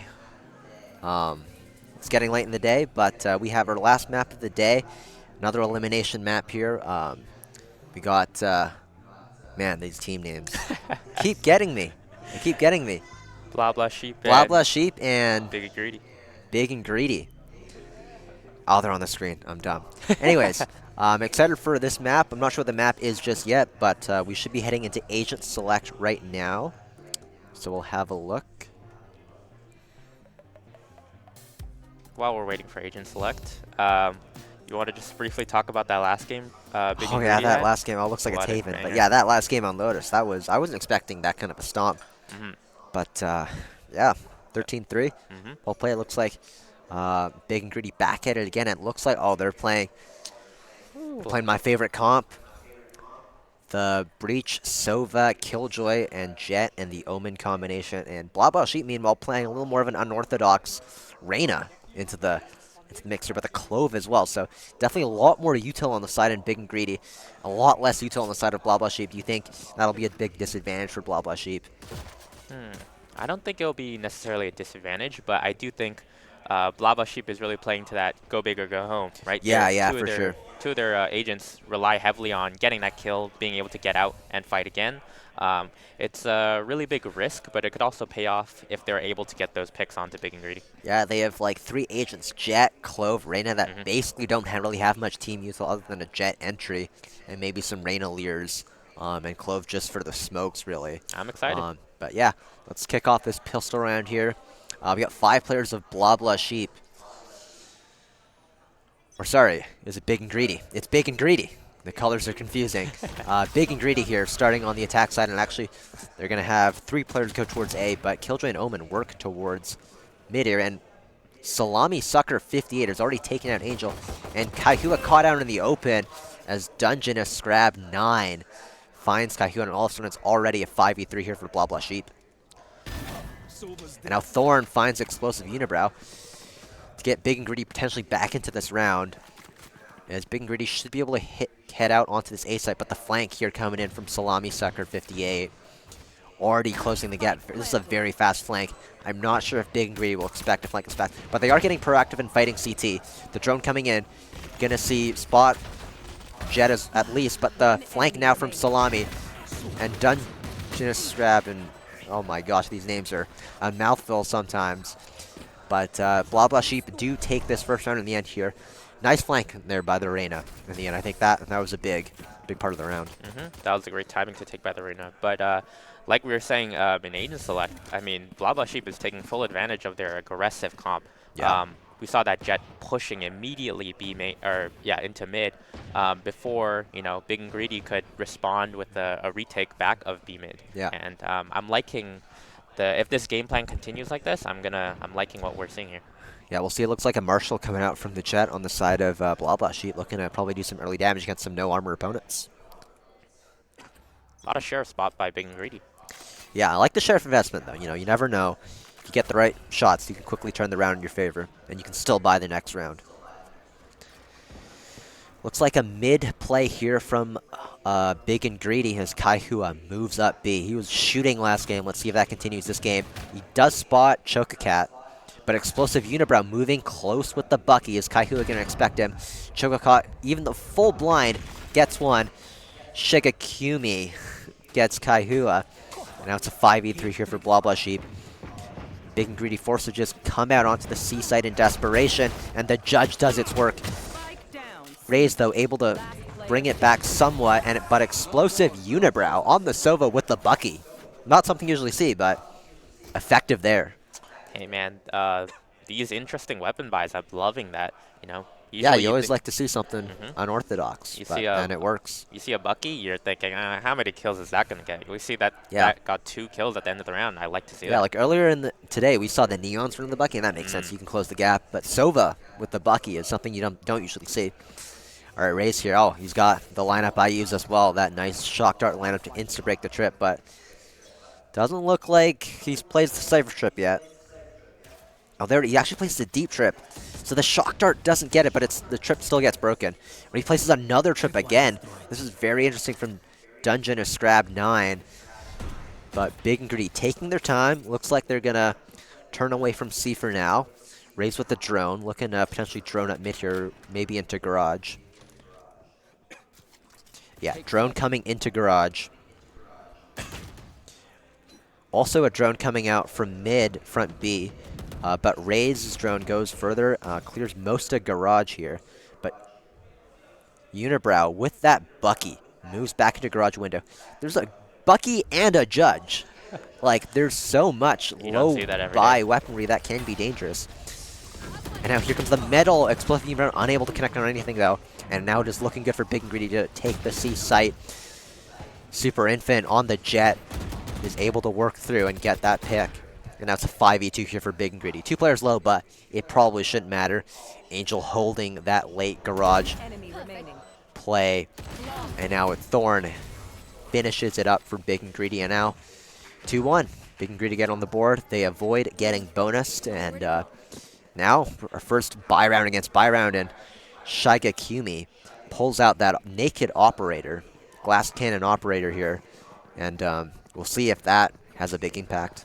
Yeah, I mean, something I liked about what Blah Blah Sheep were doing, even though they got flawless, is that they pushed that Reyna into A long, taking all that space, and it allowed that Judge and Bucky to really hold down C. Obviously, it didn't work out, but I like that macro thinking right Looks there. like the operator's going to start garage, and the Sova utility will not be there to start the game or the round here for Big and Greedy, so the operator could get value, and it does. The turret not enough to deter Shigakumi from taking that shot. And now quickly Big and Greedy respond by working up towards A with the Sova drone. 2 players go up long end. No one short, so that's good for Blah Blah Sheep. They could hold on to that short control. And that could be big here. The Reyna staying short. Dash out here. Pinged with the Sova drone, but once again, Salami Sucker 58 unable to find one. Rays aware of the short player. And now Blah Blah Sheep forced to retake with an op. Not the greatest or easiest thing on Haven 8 set. You gotta go through this tight CT choke and this crossfire from Graffiti in Hell. And now we got Kaihua also late lurking through mid. Flash comes through, the peak, and Rays and Super Infant combine. And Super Infant is the one that closes it out. Man, that crossfire was deadly, especially with the breach holding the util there. Yeah, the breach stun, breach flash. It's just so hard to get through that choke when you got to worry about Hell, you got to worry about default, you got to worry about Graffiti, you also got to worry about short. There's just so many angles and not enough util for Blah Blah Sheep to get back in. And that's what I was thinking that might hurt them without as much util as on these retakes. Yeah, I'm also glad to see the Big and Greedy still got the mechanics there. That Jet getting that pick on Cypher was really big to open up that site. All right, into round 5 we go. And again, it's a Bucky purchase from the side of Blah Blah Sheep. And looks like Cypher again playing close to his trips near the chokes. See if he can get value out of that Bucky. But Super Infant with the opener, and Shigakumi caught out in the open with nowhere to go. And now Explosive Unibrow. He's going to get Aftershock. He's going to get clear, but it still hits the shot. The Aftershock does trade him out, though. And Super Infant, though, Choco Cat with a nice shot. 2v3 situation for Blah Blah Sheep. It is still going to be tough, especially with Kaihua flanking, but the Cypher will spot Kaihua, and that's going to mean that Big and Greedy rotate towards a free C site. A really good call by Big and Greedy there to recognize I like that the 2 were coming onto A, so I like this rotate. They're going to get a full 3v2 post plant, and Angel is in a really good spot here. Takes down Cypher, and doesn't quite get down Clove. Still possible here for Choco Cat. He picks up a Vandal. Both players here have Big and Greedy playing towards CT. They do have the Hunter's Fury to work with. So time will definitely be an issue here for Blah Blah Sheep. And now the Omen one-way being placed on top of the box is going to make it real hard for Blah Blah Sheep's Clove player here. They're going to work up, though. But Hunter's Fury, that's going to be the big win condition here for Big and Greedy. And he gets pinged by the dart. Shock dart comes in. It's going to be really hard. Kaihua, he just misses each other. Choco Cat, but there's just not going to be enough time with the Hunter's Fury. Wait, Oh, it didn't quite. Wait, what's happening?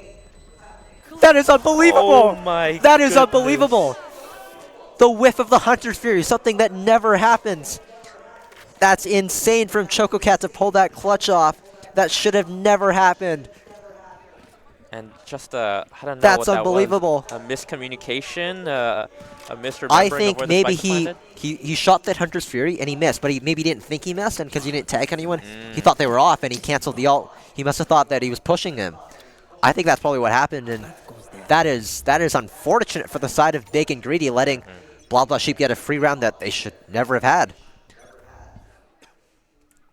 And that's a round that Big and Greedy want to take Oh, back. here's a push-up here from Salami. With some support, not much from the... And yeah, it's just Salami now on her own. 1v1 against Angel, and Salami able to win it out. That is huge for the side of Blah Blah Sheep. Spike planted. Raze plants the spike, but now here comes the Hunter's Fury from Blah Blah Sheep. And but Thorn is able to get one. Thorn unable to get another. ChocoCat ults, meaning it's technically a 4v2, and now it's just down to Super Infant, and he's unable to hold. What a nice cleanup by Blah Blah Yeah. Sheep. I wonder if that previous round had anything to do with that this round win. I mean, Yeah, just like maybe that, getting into their heads, right? that Like morale that's a boost. tough round to lose. You had the round one with Sova ult. And that's, yeah, an unfortunate mistake last round. Could be bleeding over into this round. And yeah, but 4-2 now for Blah Blah Sheep. Let's see if they can build on this lead. And it seems like the economy is definitely in Blah Blah Sheep's favor. We see that Big Yeah. and Greedy is going on a bit of a force buy. They're not able to buy this next round after this, so The And there's that operator op, there's coming that out, op. yeah. Big weaponry. It looks like Super Infant will go shorty and pop knives. We'll see if those knives can get impact this round. Big and Greedy are gonna need it too. Here. Here. And there go the knives. Super Infant running up front B. But it's smoked off. It looks like they smoked themselves off to set up maybe a potential lurk ruse. Explosive Unibrow having to watch. Big and Greedy having to watch both sides of the smoke.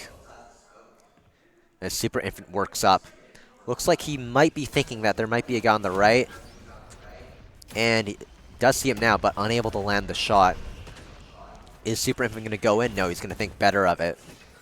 And it looks like Blah Blah Sheep or Big and Greedy are looking towards a garage. Just Salami here, but if he can get a kill and just miss out, that would be huge. Yes, he does. Gets Kaihua. Explosive Unibrow now retreating. But Angel finds Salami Sucker, but still the op here. Breach ult does not hit him, but he will get traded out by Angel as he dashed back into the breach ult, unfortunately for him. 3v2 now here for Blah Blah Sheep as Cypher comes in, but with the knife, Super Infant takes him down. Back to a 2v2. Both players CT. Enemy remaining. Op hits. Now it's a 1v1. And it's Raze to clutch it out for Big and Greedy. A crucial round win for them to get them back and stabilize their economy. that was an amazing round by Big and Greedy to bring it back. I mean, after that Reyna pick early in Garage, I thought this round was over, and combined with that that op pick from Shaigakumi, I mean, the round was looking lost there for Big and Greedy, but they managed to pull it out in that Yeah. 1v1. All right, 4-3 here. Big and Greedy looking to tie it up. Looks like the Cypher is going to set up on A here for Blah Blah Sheep. And it looks like Jet's going to hold the op for the Reyna to walk down into the cubby. Very typical Haven play. Oh, actually, the Reyna's not doing the typical play and actually walking further forward. And this is huge info that the Reyna's gathering, that no one's pushed up, or no one's outside C for Big and Greedy. As Big and Greedy look to go for this A split into a Cypher setup. But they do have full Sova Breach util. Aftershock to clear close. As now they come out with the Breach Flash. But here's the Cypher setup. Put to good use. Cam as well. And this hold is looking so good for Blah Blah Sheep. 5 versus 3. Thorn is able to get one back. But it's looking like a 4v3 retake with Arena flanking. The resistance might just be too much for Blah Blah Sheep to get back in. Jet updraft over. One enemy And Salami Sucker 58 on the flank is able to clean it up. And that was a fantastic round for Salami Sucker there.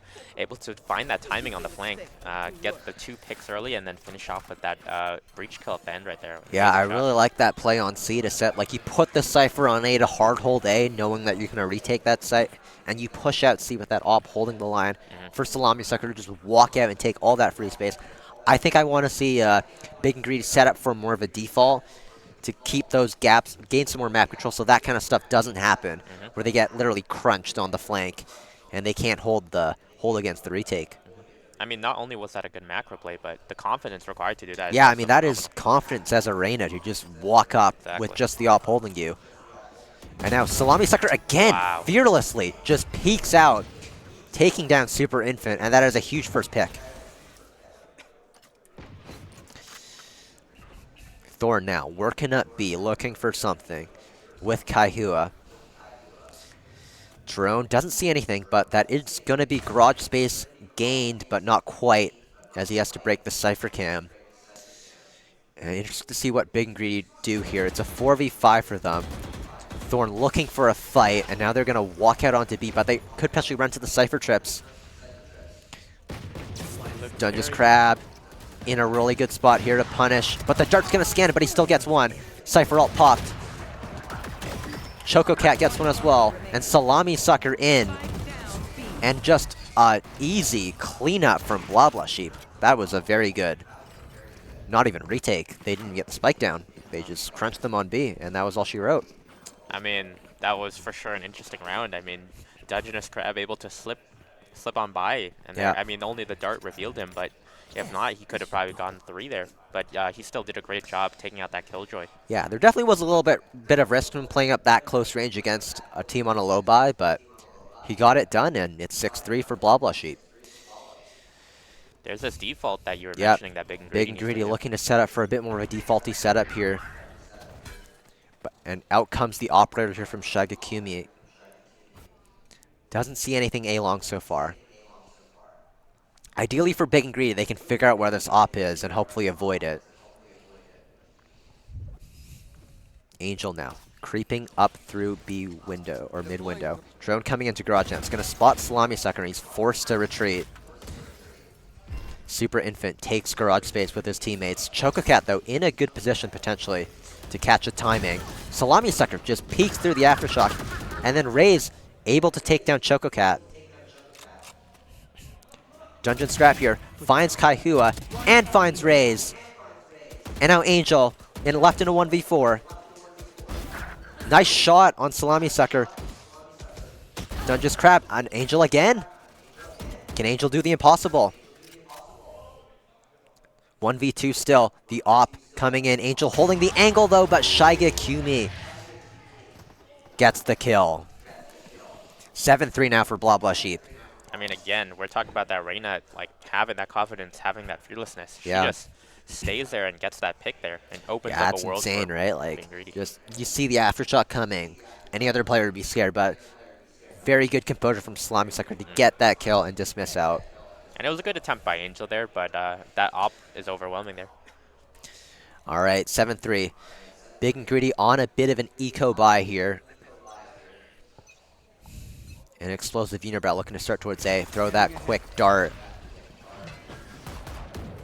Dart short from Big and Greedy. And they're going to scale up long and short this time. Potentially looking here for an A split. But the Omen Smoke has already come into heaven. So they're going to have to go soon before that smoke fades. And it's, again, that operator finding lots of value. Attacking Killjoy going now. Plotted now. Blah. And they're forced out our Blah Blah Sheep.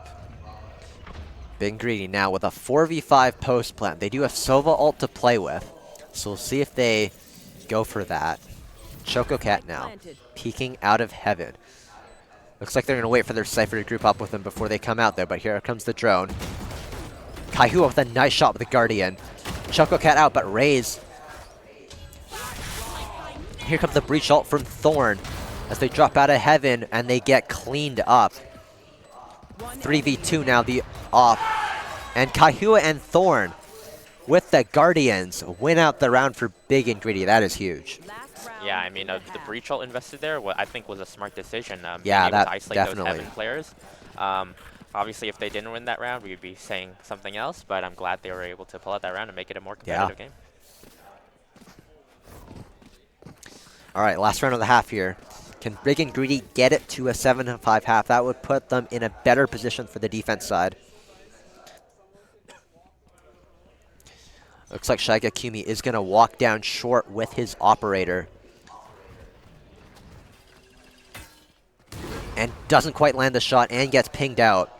Silva ult not going to come through though, but Salami Sucker just peeks out long and takes down Super Infant. Another huge opening kill for Salami Sucker 58. Shaigakumi now on the long angle. And Big and Greedy are forced to retreat and reconsider their options. So we're bringing the spike towards garden area, with leaving Angel still tucked in the short position.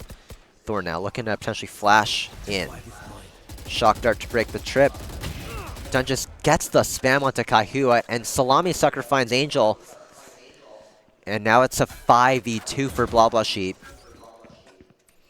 Big and Greedy now are going to have to dig deep if they want this round back.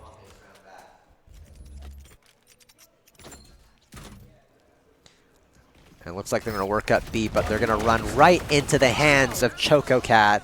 And a nice spray down to get Blah Blah Sheep to 8-4. And I mean, the person to watch in this last half has been Salami Sucker. And he's consistently been someone who's gone that opening pick, isn't afraid to peek it, even if he's in a disadvantaged scenario. This guy's playing like he stands. Yeah, Blah Blah Sheep is getting a lot of value out of this Reyna. Just being fearless and peeking, and Big and Greedy not being careful enough with their util usage to really clear out Salami Sucker. You know, one could say that they're kind of playing Big and Greedy.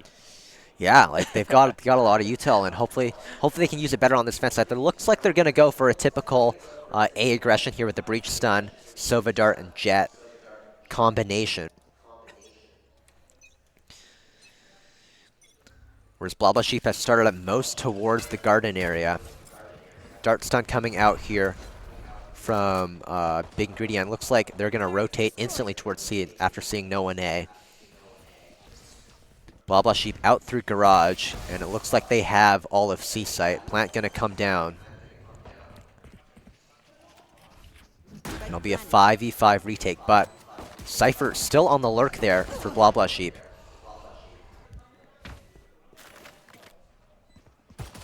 Thorn with a nice kill on Shaigakumi. And all of a sudden, Big and Greedy have all of C site, and it looks like it's just gonna be a pure post plant with spam, but just not enough players for Blah Blah Sheep to really get it. Dungeon a Scrab 9 makes it closer, but Big and Greedy get the pistol of the second half, and if they can get bonus, maybe they can run away with this half. I mean, just a great play by Big and Greedy there, making sure to swing all the angles, recognizing that it was a post plant round, and just making sure that every kill goes traded. Making sure to peek those angles with the team, and just making sure that Blah Blah Sheep has no opportunity to get back into that round.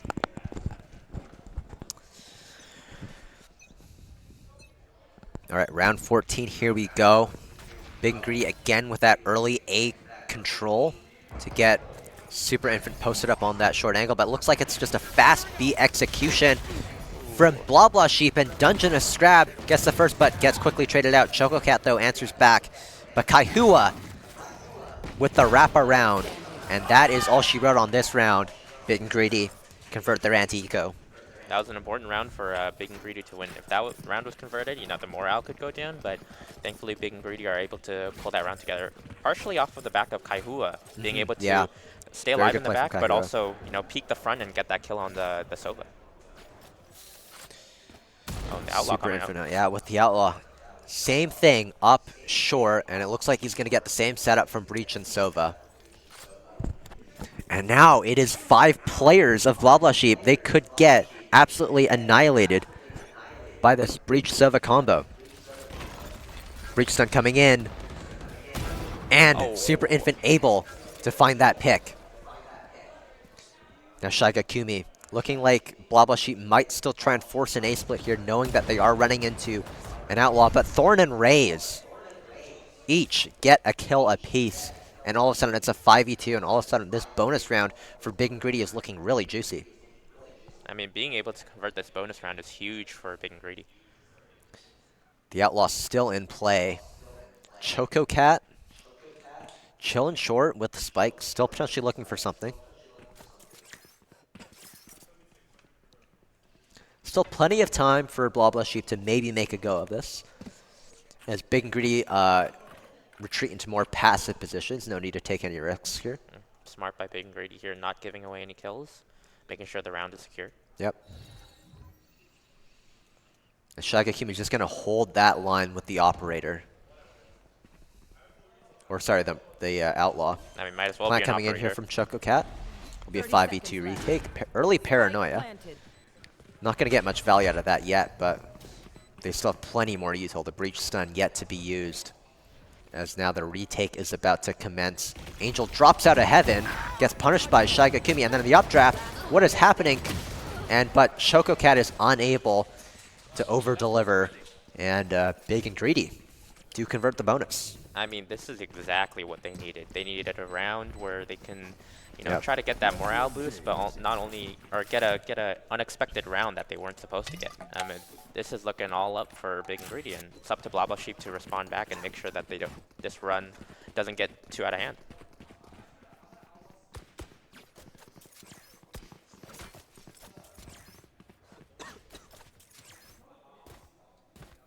Looks like the Outlaw's going to be posted up here on the C-long angle. And again, Raze and Breach, or sorry, Sova and Breach, I think looking to fake the A aggression here to make them maybe make Blah Blah Sheep run back into the Outlaw on C site. So here comes the Sova Dart Breach stun combination.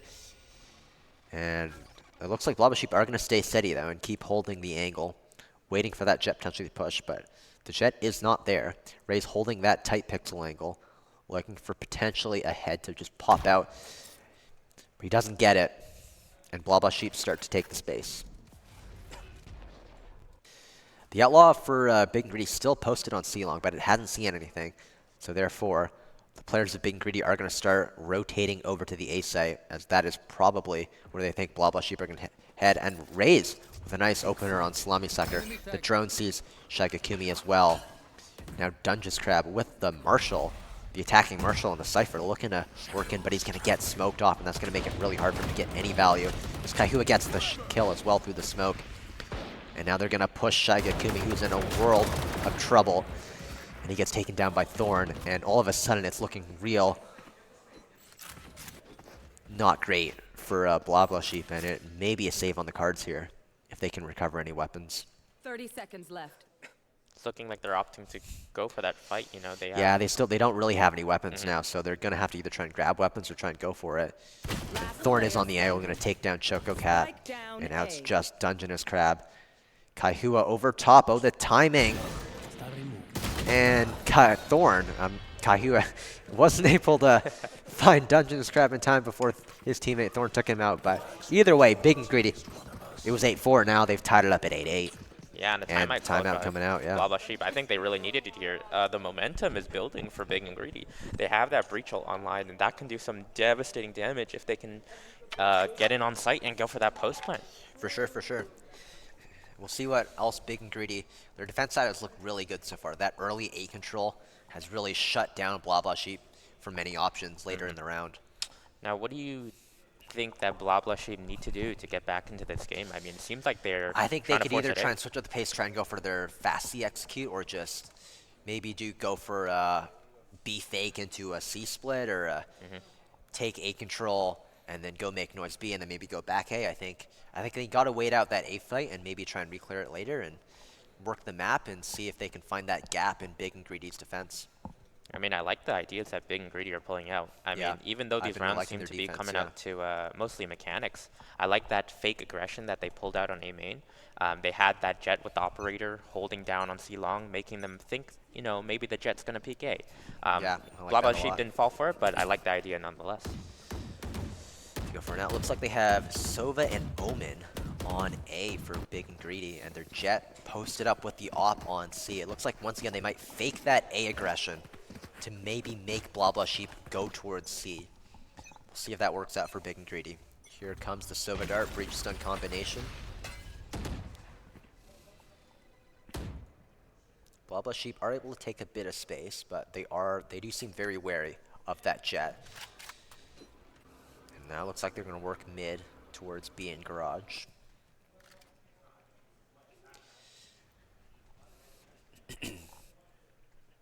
Shigakumi creeping up with his teammates at B, looking for any potential traps. And it looks like it's just going to be a B hit here with the dash. Alarm bot broken. Jet dash in. And all 5 players. Oh, is it going to be a fake? It is going to be a fake. A fake tap, leaving Shigakumi inserted into B to be a nuisance later in the round. Is now Blah Blah Sheep look to go towards Garage, and Shigakumi with a huge kill on Angel. Now they're hitting C into the operator, and Super Infant gets one. Can he get another? Cannot. Dashes away and tries to get to safety, and he will get to safety. But Blah Blah Sheep have taken the C site, and it's a 4v4 post plant. Big and Greedy do have the breach ult to get back in, though. It'll be interesting to see how they use it. Do they re-clear Garage first before they breach ult? No, they just breach ult right away. And that's not going to catch the Garage players. That's going to be devastating for Thorn, as he doesn't consider the Garage players. And it's still a 4v3, the one-way smoke being placed. Super Infant misses the shot, misses another, but Kaihu is there to back him up. 2v2 now. Tap on the spike, but Choco Cap with one and with another to clean up the round for Blah Blah Sheep, and they're back in this game. I mean, this is the round that Blah Blah Sheep needed. They needed Big and Greedy to waste that ult on them. I mean, that was a perfect play by Blah Blah Sheep. Getting all those players off of site, they knew that breach ult was available for that retake, and it was just a really good heads-up play by whoever called that play. Yeah, I really like that fake B into Garage, and then in the post-plant, I think, unfortunately, it was a mistake from Big and Greedy to not retake Garage before retaking, or before committing that breach ult, because Thorn ended up just running in unsuspectingly into 2 players. Yeah, once again, looks like it's just the solo Sova on A this time. Gonna throw out that recon dart. But Blah Blah Sheep once again, waiting patiently. Kaihua walks out, and it's Salami Sucker. Not something you see very often, an Omen just walking out front B. Usually that's something you see like a Jet or Yoru do. But Kaihua decided to go for it and gets punished. I mean, that's what they needed. They need Salami Sucker to be taking those aggressive duels. Yeah, they need Salami Sucker on that Reyna to be finding those openings. Now, the Cypher entry, what you love to see from Dungeness Crab, gets Blah Blah Sheep onto the A site. Here comes the drone from Ray. Is potentially looking for a tag Sovault. Potentially. There's the tag. Not a great position to Sovault, though. Super Infant holding the line with the op, but Shigakumi up drifts over it. Now time is ticking. 4v5 retake for Big and Greedy. Can they get back in? Angel trying to clear the angles, but Thorn takes down Salami Sucker. Chococat with 2 though. Now Shigakumi alone on default. And it's explosive Unibrow cleaning it up for Blah Blah Sheep.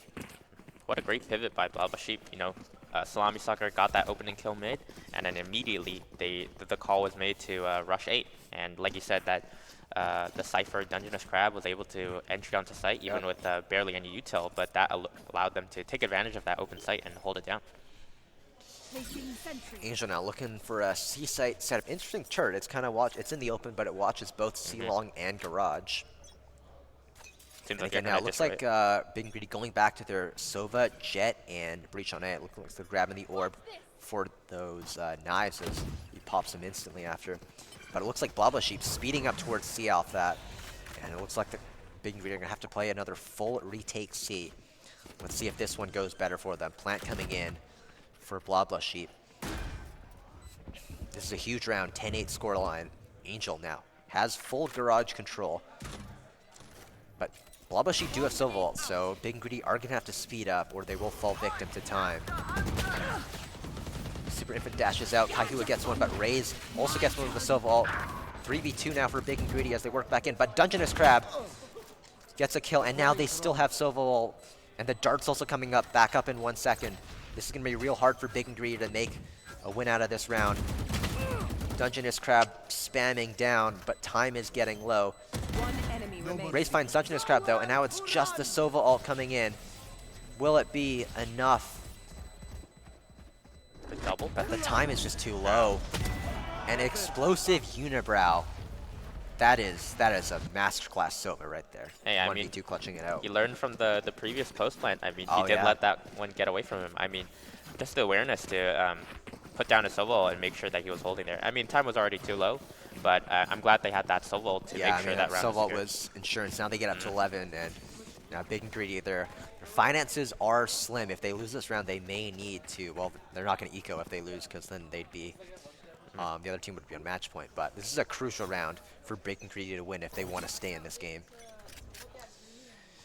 Looks like again Angel setting up towards C with Super Infant as support. Looks like, oh, the drone's not going to get broken though, but Angel with the swing and a nice kill. Raze holding that A line. Raze with full A info, so that means that Big and Greedy are just going to stay towards B and C because, oh, it looks like Raze spotted their Cypher. Dungeness Crab walking up A long. And that's probably going to pull a rotate. Oh, it doesn't. Blabba Sheep looks like they're still trying to commit to this C hit. And Raze finds Dungeness Crab. That's huge for Big and Greedy.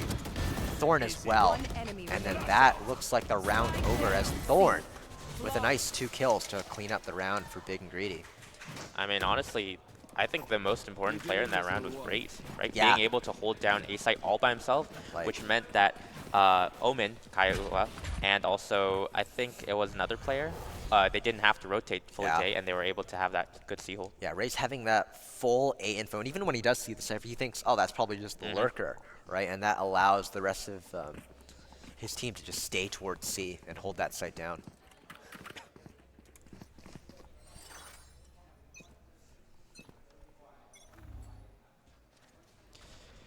Blabba Sheep now looking to work up front B here.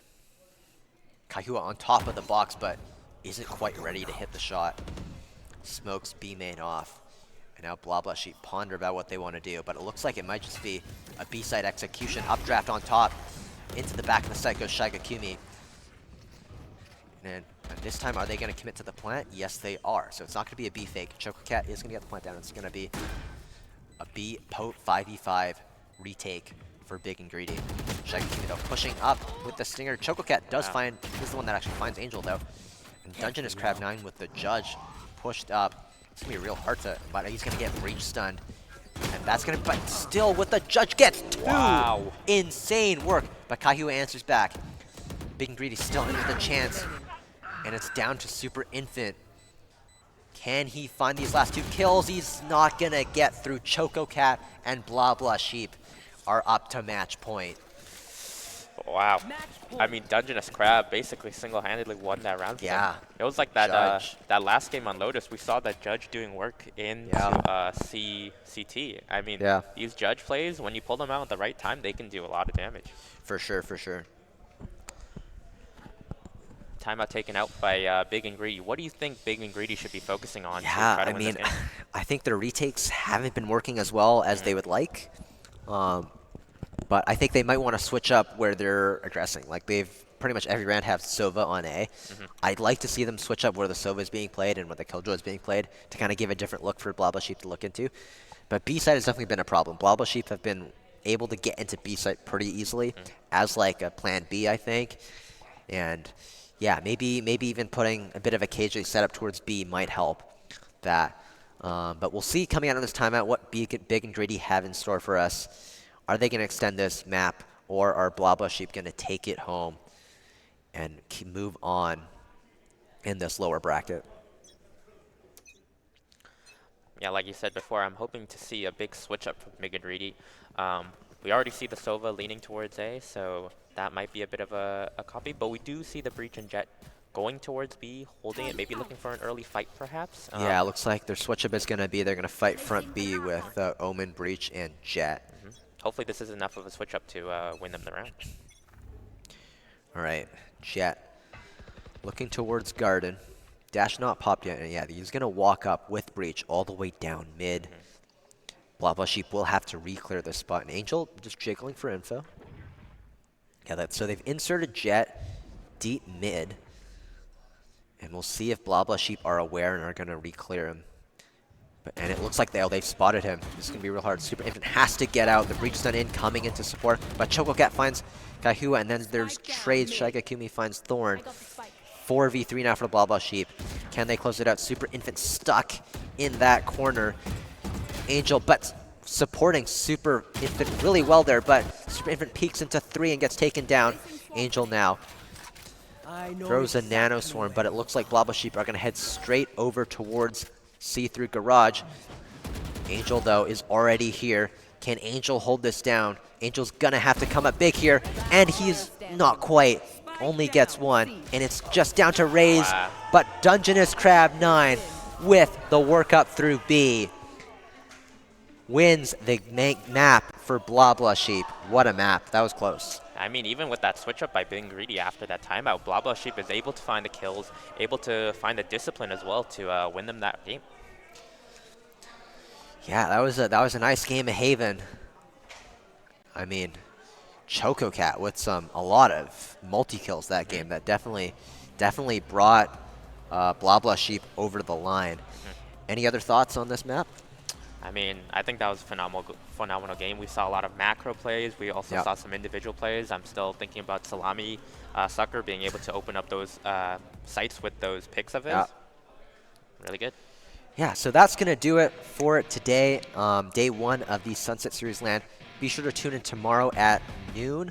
We'll be back with more maps. There's 2 more days left. And yeah, hope you guys enjoyed watching today's games. I know everyone had a lot of fun here playing at the UBCNS, and come out in person as well if you can. And yeah, that's going to do it for us today, and I hope you guys enjoyed it, and we'll see you guys again tomorrow.